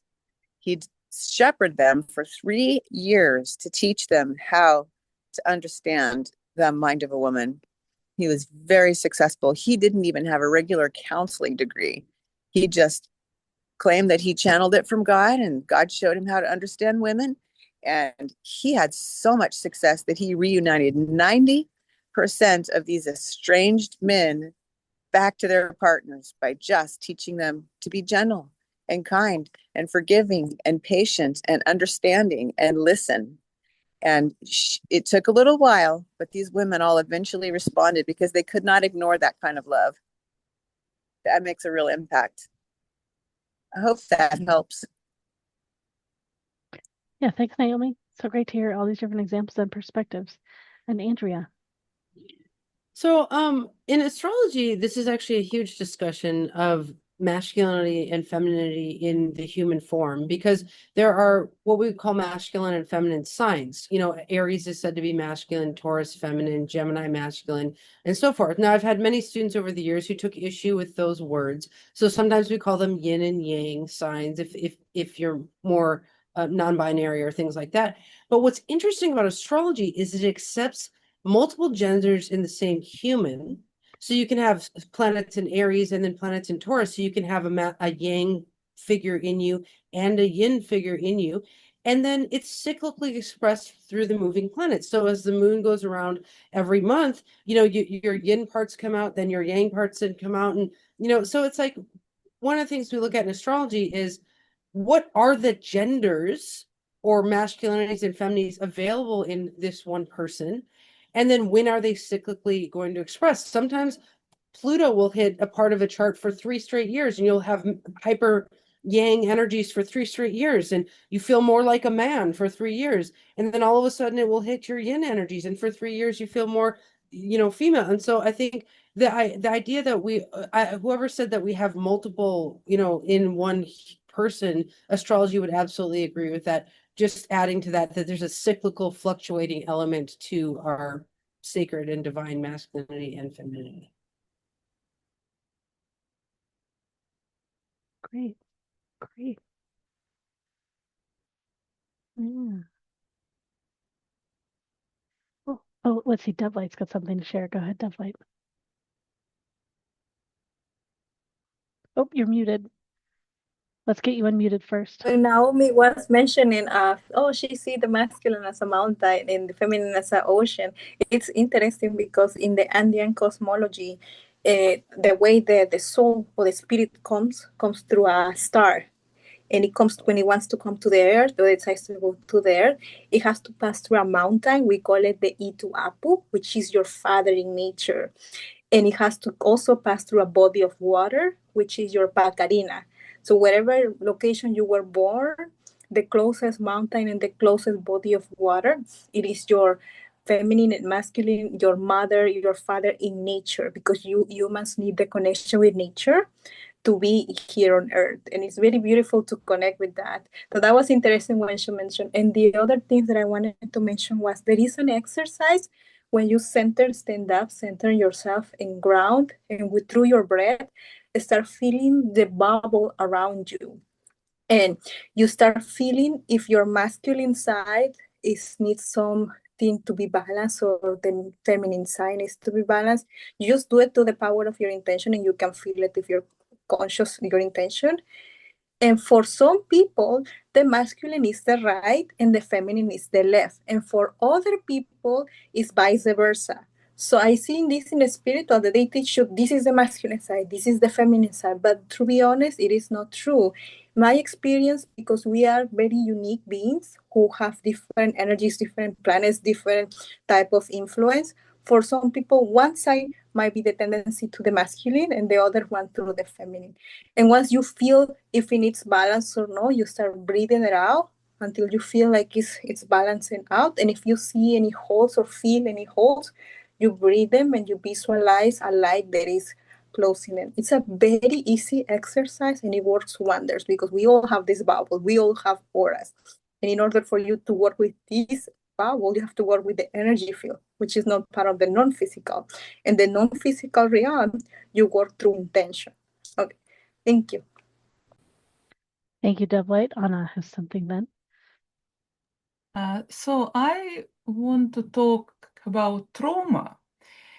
When people have trauma, women especially, because, for culture, being abused for a long time, sometimes they cannot relax and be this soft yin. It's difficult for them. They feel unsafe. If they just close their eyes and they relax and be receptive, it's unsafe. Or they are so broken, they have no boundaries. They just very passive. They are soft, but they are unable to provide this active part. So men, and sometimes it's opposite. Sometimes men are experiencing trauma. So if a partner has any kind of trauma, it's important to teach them how to feel safe. It's important to give them permission to play with it, to experiment how soft you need to be. And when you change to more active role, and it takes time, it takes patience, and skills. But when we learn that it's safe, to be safe, to be still, passive, eyes closed, soft, receiving, and it's safe to be active, and it's a dance. When you passive and then you're more active, you passive and then you're more active, and it's beautiful when people feel so comfortable, safe, that they can find the rhythm of yin and yang.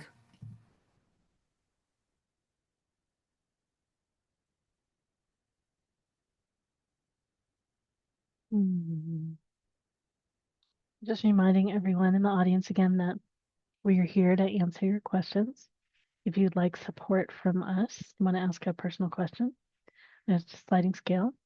And if there's a general topic that you'd like it to address, feel free to just put that in the chat and we'll see if we can do that in the conversation. When Brenda has something to share, go ahead, Brenda. I kind of wanted to add that approaching this through the steps of making your container your bubble, of becoming more aware of it, of establishing your boundaries, of sitting with your own feelings, etc., that I can use anger in this format to then be more creative.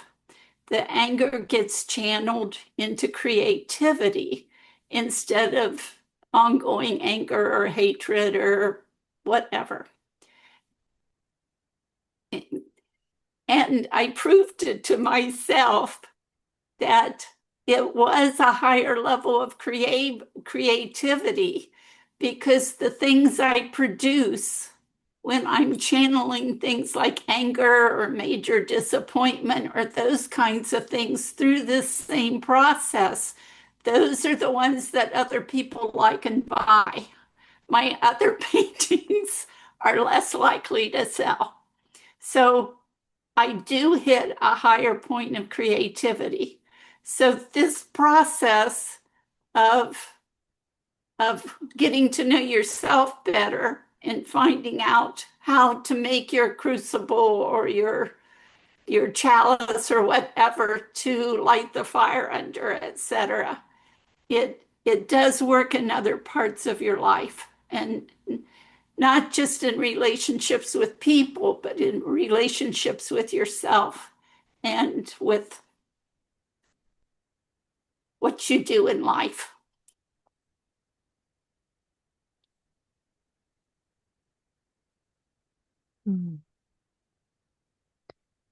I know there's a comment in the chat too that I was making some notes on. Gosh, DoveLight has something to share. Go ahead, DoveLight. Regarding the comment, men need to be more intuitive and learn to read women's energy. To be honest, we need to be more conscious, regardless if you're a man or you're a woman, and truly have the time to go to your soul and to yourself and be clear. It's about allowing yourself to be clear what is it that you want.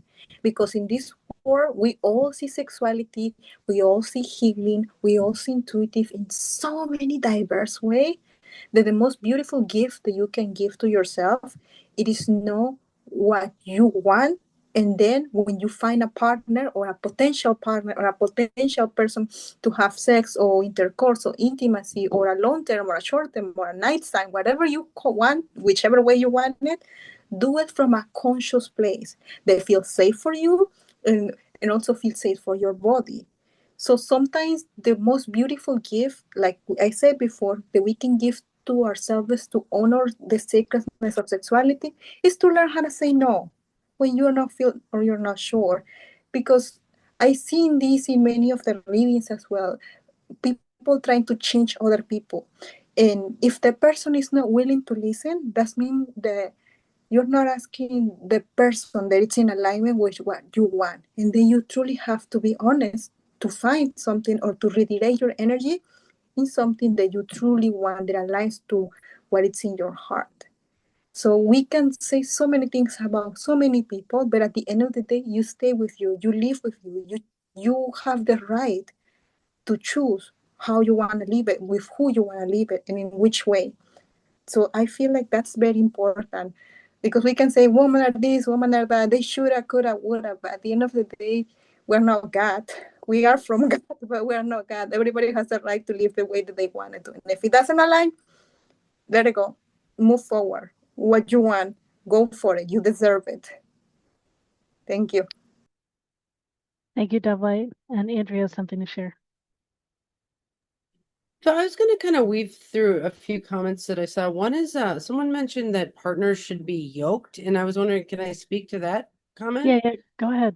And also Daniel's comment that if we explore deeper than just kind of sexuality, that's interesting. So I thought I'd speak to this. We deal with yoking all the time as astrologers because in the Bible, could you say a little bit of what it means? Because I don't even know what the reference is. Sure. So a yoke is like well, okay, so the sign of Libra, everyone thinks that it's scales, but in ancient Greek texts, which I'm a translator of these ancient Greek texts, they call it stugon. And a stugon is the yoke between the neck of two oxen. And so Libra is a sign of one-on-one connection and in these partnerships and intimacy kind of connections.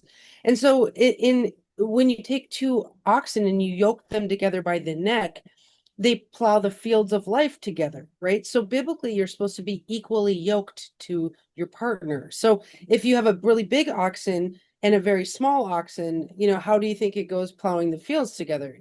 One of the big oxen pulls the small oxen along and they kind of go in circles. And so there is something that we do look at in partnership that's very sacred, which is to make sure that you are yoking yourself. Biblically, I think the yoke is also the penis and the vagina can be a yoke, or there's like that kind of yoking, but basically the idea is that when we come connected to another person in partnership, that we then start plowing the fields of life together, basically trying to manifest our life purpose.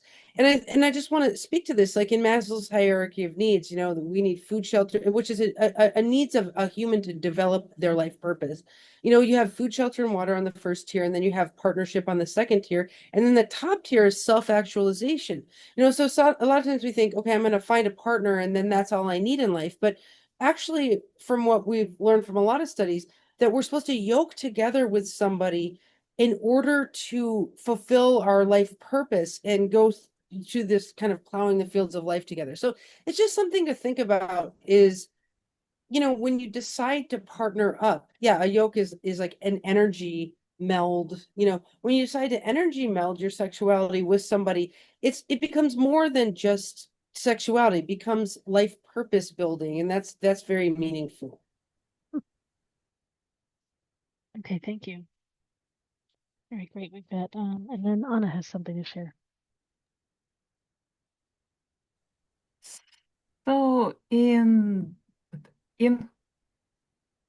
Taoist teachings, I believe that when we begin to connect to all aspects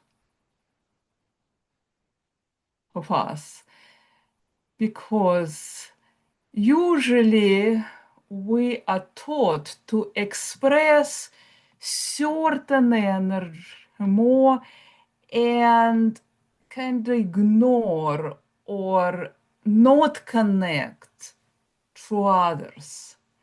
And sexual energy, if you imagine a cave and it's full of just trash whose gems and gold, but you do not enter it because you are afraid or you have certain idea or it's dirty. but you don't enter the cave and you don't connect to this part of you which you need to feel whole, to return to your true spiritual essence.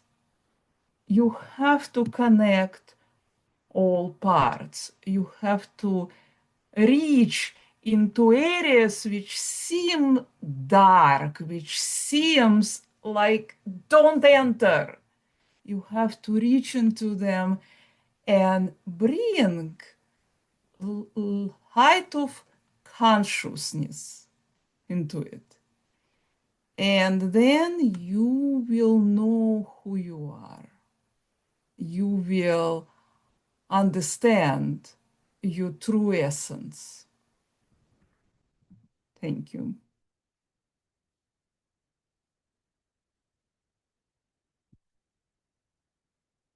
And the person that wrote about yoking in the chat said yoking of energy and then equally lift each other up in spirit. I like that last phrase. Yeah, go ahead. Brenda, did you want to share something? I think it's only in recent times that darkness was considered bad or evil. Please remember who brought light, what angel brought light to human beings.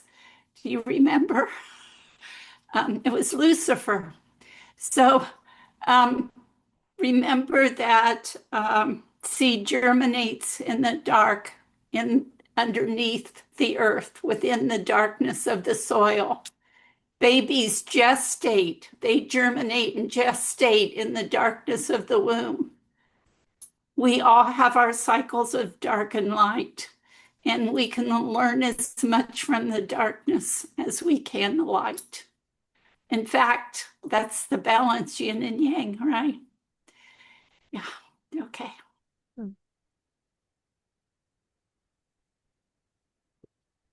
Right. Well, yeah. So if there aren't questions, whenever we feel like we've kind of like gone the wave of the topic, we can finish up tonight too. So if there's anything that anyone's wanting to have us talk about, panelists, if there's something that you're wanting to explore about it, like this is the time. And just before we do close, everyone will have a chance to share again. You'll have a chance to share again about who you are and what you do and how people can reach out to you. A number of you have specials today too. Yeah, go ahead, Naomi. I wanted to hear more from Andrea, what she mentioned at the beginning about the signs individually and how they have their alchemy with respect to, I think it was sexuality that you mentioned, and you kind of spoke to it a little bit, but do you remember what you said at the beginning, Andrea? Sure. Well, I think the way to really understand this, and obviously it would be a whole lecture to go through all the signs. I mean, I actually did a sexual astrology class. It was a whole class, but one of the things we know as astrologers is that people in the different signs live in different body systems, and we call it the soul senses machine. Like each of us is wired differently to sense the world differently. So if we look at it, the signs, for example, a Gemini is very cerebral. They live in the throat chakra, the arms and hands, the lungs, and the air of the cerebrum. So they're very cerebral. And so a Gemini might be more sapiosexual, attracted more to people intellectually, for example. That's because of the body system in which the Gemini is built. Let's say it's a Cancer person, that's the water around the chest, the water around the lungs, the pericardium. So they're very much more feels based, and they're very emotional. So what might, a Cancer might need is more safety and security in order to feel like expressing their sexuality. A Leo is the muscles of the heart, and they might like to be adored, or it's kind of the high heart chakra where they have a lot of solar plexus energy too. So they might like to look nice and be told they're beautiful and things like that. I'm not going to go through all the signs, but I think you get the picture that when we look at how we are built according to our chart, that really affects how we experience sexuality. Another in the class I taught, I think I went through like 4 different things. Like I looked at kind of like what are your kinks, like some a Pisces is the feet, so they might have a shoe thing, I mean, there's that kind of thing. But also then there's like the domination submission realm of things. Like Aries is more dominating. Taurus might be more, docile, so there are considerations there of like, are you an alpha? Are you more beta? And so I think you can explore your sexuality through the signs a lot. And I guess knowing your own chart is kind of it's just one way to explore how you're built and whether or not that resonates with you. Great. I love that answer. Yeah, great. Give us that dabbling. Yeah, and so Andrea, is that course that you did, is that recorded in any way? Are you going to be teaching it again sometime soon? No, I mean, I could teach it again. That was done actually in person, but I could teach it online if it was requested. I'd be happy to do so. Yeah. That's right. And how long was it? How many hours of workshop was it? 2 hours. Oh, great. Sounds like perfect thing to have at a fair too in the evening. Sure. That's great. Yeah, so any other topics that anyone wants to explore or ask about, or just general topics. And if you want to ask a question and get supported by each of us, we're available to do that too. We've got time for answering a question before we would finish up. I think, what topics have we not explored that we might explore? DoveLight's got something. Go ahead, DoveLight. There was one instance when I was with the indigenous elders, and there was a woman who she felt guilty about their separation. And when they were cleaning her with the tobacco, because in this tradition they pass tobacco around her body and they burn to the fire and do a lot of purification with plants, medicine plants. In the tobacco was showing the energies her ex-husband was having many affairs with women, different women. And this is not something that we're just making it up. This might be a reality where we do absorb, because of the strong connection the sexuality implies, some things that are not ours. So it is important to be conscious who we wish to share our energy. And if for whatever reason we have experienced when we didn't have that choice, you can clear yourself, because energy moves. You can take it away. There is many ways to do it. One of the ways is to pass a candle, do plant bath, go to a sweat lodge or a temazcal. It has to be with intention. And this is to release the energetic part, because many times we stay with emotions or things that are not ours, and we don't know why they keep bothering us. There might have different causes, but many times it's because you truly have a very deep encounter in one way with another being, and you might have absorbed that. Okay, thank you so much. Great, thank you.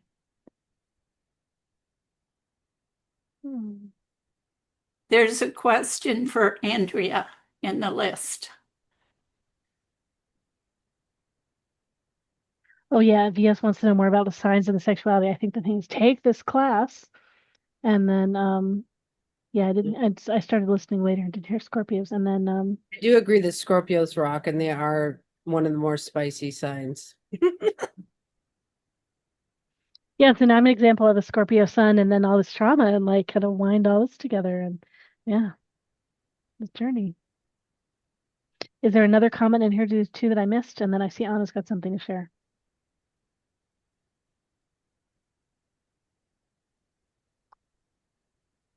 Yeah, laughing. So go ahead, Anna. So I want to talk about clearing.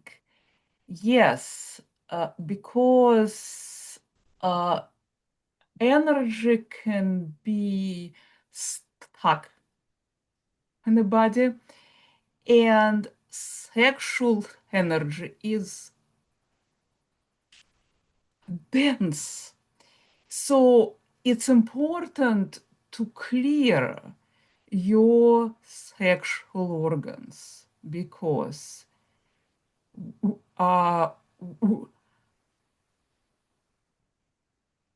women, they receive stress, anger, a lot of other energy. So use yoni eggs.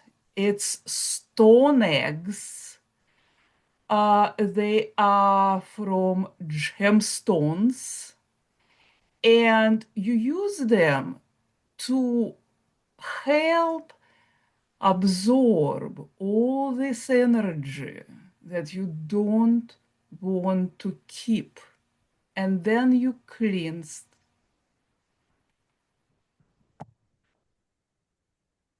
Egg. And if you have questions about it, just contact me. It's important to use eggs. Okay. And just and I didn't catch all this. So you're saying when you're saying the eggs, I know about yoni eggs. Which eggs are you? Yoni Okay, yeah. eggs. Yes. Great. Different stones absorb different kinds of energy. And also, it's not just a stone, it's intention. So you intentionally move energy into egg, and then you cleanse egg. Oh, great. Great. All right, let's see. We've got Naomi has something and Brenda has something. And I didn't realize Winter was leaving, so maybe I just want to mention Winter's contact info too. Winter Clark's been with us tonight. She offers third generation intuition, spiritual teaching, and rebel mysticism. And she's at thesublimefeminine.com. So Winter Clark activates at gmail.com. And she has a special free 15-minute discovery chat. Thanks so much, Winter, for being here. All right, go ahead. Let's see. We've got Naomi has comments and Brenda has comments. This clearing subject is so relevant.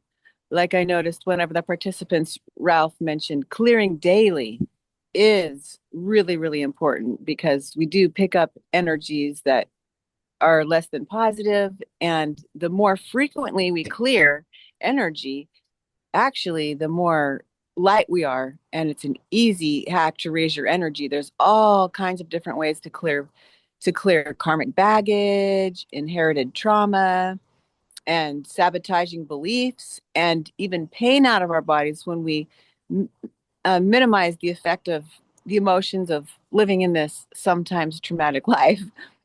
An easy way I found to do it is with tapping. I've been using it for years, and I found it really fabulous, especially in the moment. But you can even go back to whenever you remember trauma or something that was particularly frustrating, and you can just go, even though I have this memory, I deeply and completely love and accept and forgive myself. Even though I still feel some of this pain and fear and angst, I deeply and completely love and accept and forgive myself. This is a great practice to do every day for about 15 minutes because we don't even really know all the emotional baggage we pick up.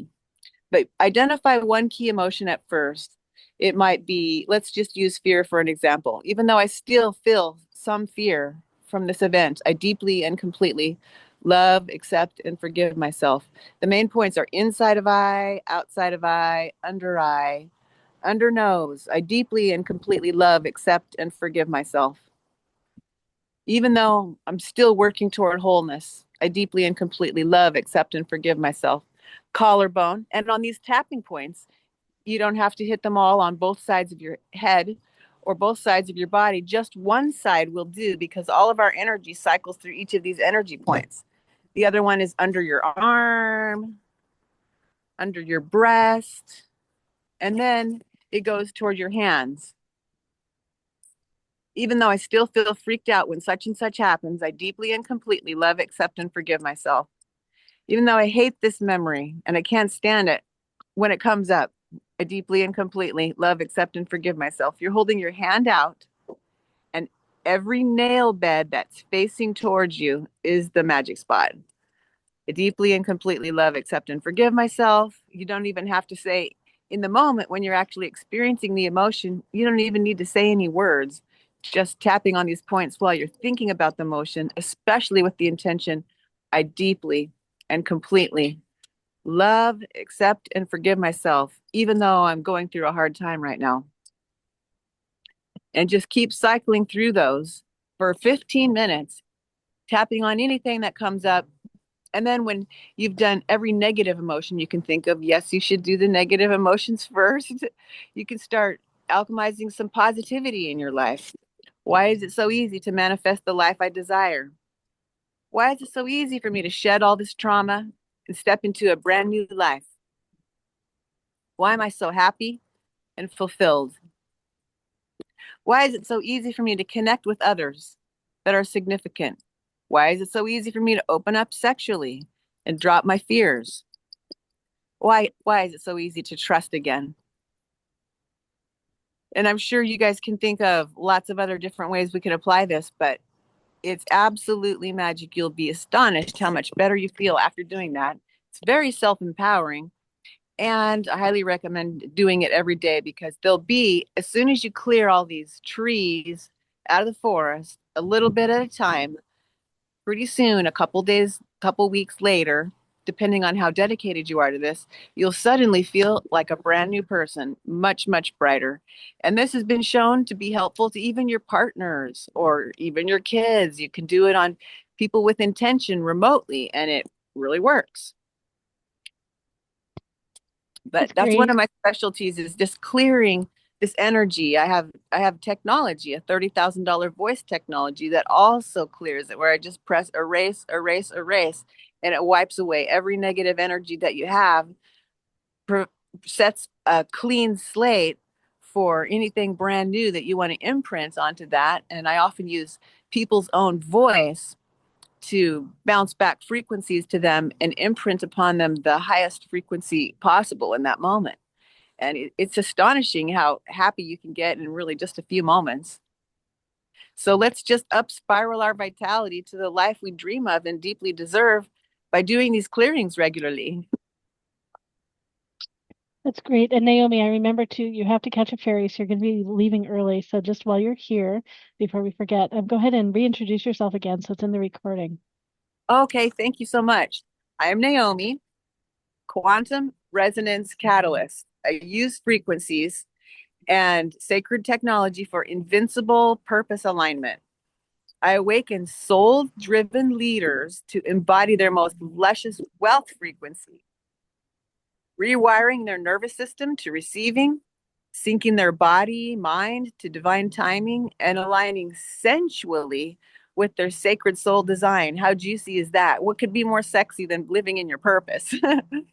And clearing all this inherited trauma, ancestral baggage, timelines, past lives, so you can just open up fully to your divine gifts.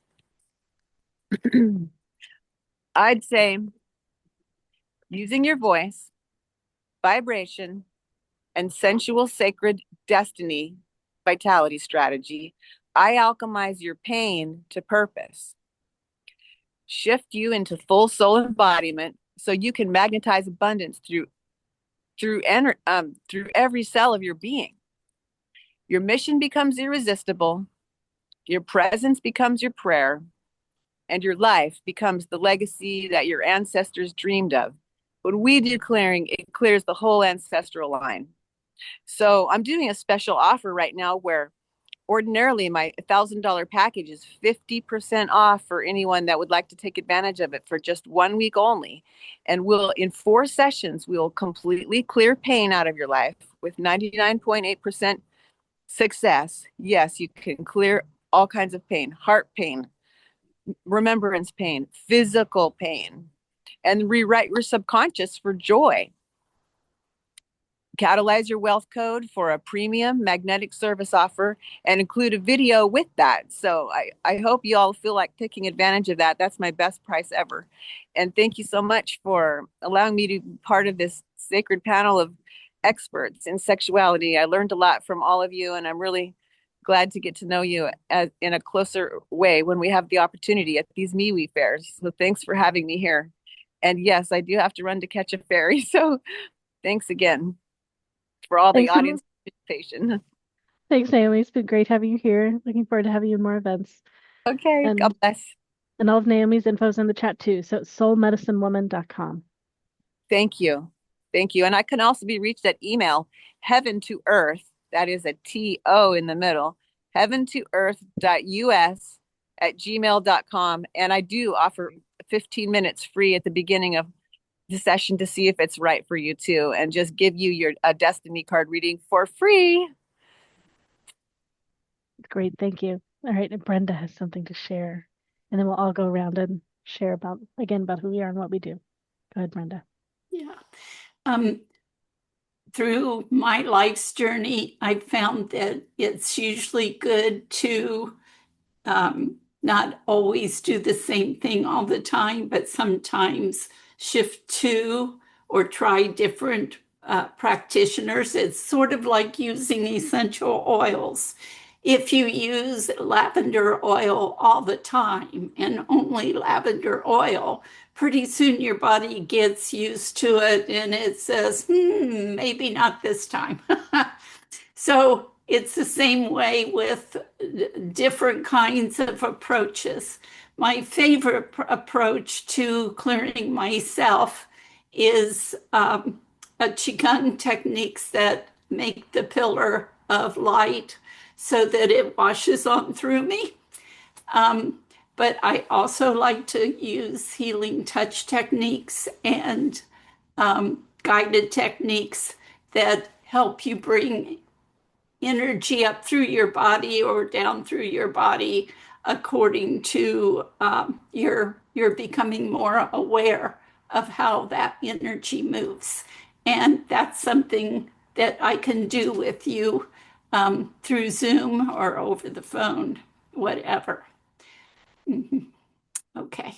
Great. All right. Just any other last things anyone wants to share about any of the topics? And if there isn't anything left, then yeah, we'll go around and share again. Have each of you share again, like who you are and what you do and how people can reach out to you, and if you have a special, what that is, and all that stuff. So it's all in the recording. All right, great. Well, let's go ahead. Who wants to jump in first? Whoever wants to is fine. Go ahead, Brenda. Okay. So Brenda, Asterino, and Daniel said something about my name, but Daniel, go ahead and email me privately and tell me what you were talking about, because I have no idea. I'm a psychic medium. I can work with you over the phone, via Zoom, or in person. I'm an energy practitioner. I've been doing all these things for well over 40 years. I'm a certified medium. I've worked with paranormal, or now called parapsychology type setups. So I can clean your house by you sending me pictures. I work with land and building integration, as well as your personal body chakra integration. You can find more information about me at brendamasterino.love. That's a new website I have going up, which also has some visionary art and has one of the books I've published on it. I also do past life exploration with you. It's not hypnotherapy. We sit together and I walk you through some grounding, and then we go on a trip together and explore past lives. We would set an intent first of what you want to find out and why it would help you to find that out. So your intention means everything. Please feel free to call me for a free consultation or email me for a free consultation on what you want done and what the charges would be. There is a percentage off right now for both written reports for palm readings and also energy work. I do long distance energy work. I learned some of those techniques through being involved with the Crucible program, the Bon Po monks, and healing touch, and they've just been improving over time. Interesting sidelight, during COVID, many schools started getting more involved in long distance work. So, yeah. Okay. Yep. Thank Great. you. Thank Thank you you. for tonight. It was great to be with all of you. It was wonderful. Thank you.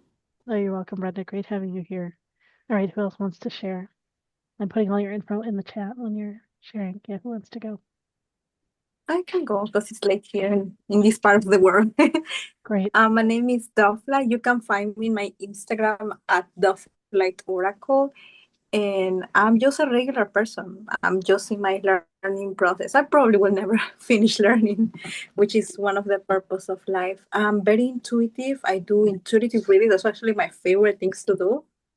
And you can have a 10 minutes free reading with me if you sign up for my course, Medicine from the Amazon. Is going to be given by a Shaninka medicine man from the Amazon, who is going to speak about some medicine plants that are becoming popular, but to do it from the cosmovision way of the Shaninka in the jungles of the Amazon. And that's going to be in August 6th. You have the link there. It's in my link tree.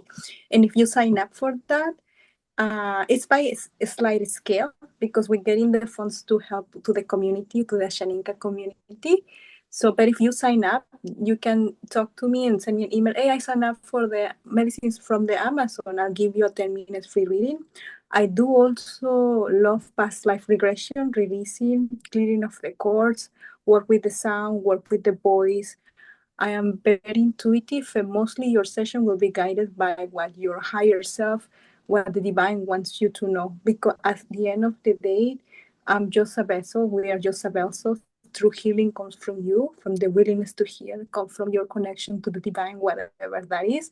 But I'm here to be of service if you were to meet me. You can find me in my Instagram, in my link tree. And thank you so much. I like really being here and learning from this topic. It's really been nice. So thank you all. Thank you, DoveLight. Lovely having you back. All right, great. Andrea or Anna, who wants to go? I'll go. My name is Andrea Gehrz. I'm an astrologer. I don't have a free offering. Mainly, really, I am quite busy, but I do run a school, and the way to get to know me a little bit better is probably through Facebook. I have a very, very busy Facebook page. And I say it that way because if you don't want a Facebook page to blow up your feed, maybe don't become my friend. But yeah, it's Andrea Gehrz at Facebook. And it's nice for me to get to know you there a little bit because I also run a school. We have classes on Tuesdays from 5:30 to 6:30 where we're reading the book Astrological Remediation and discussing that book. It's $7 a week. It's very affordable. So you can email me if you'd like more information on that class. It's just gehrz@gmail.com. I'll put this in the chat. I guess it's in the chat. But yeah, I do astrology readings, absolutely. A lot of what I do nowadays is teach though. So feel free to Facebook me or go to my website. And I also build astro beads to people's charts, which are like a spiritual object built to your chart, which are very magical and look at your colors and everything like that. So thank you so much for having me, Laureli, and everyone else. It was so great to meet you.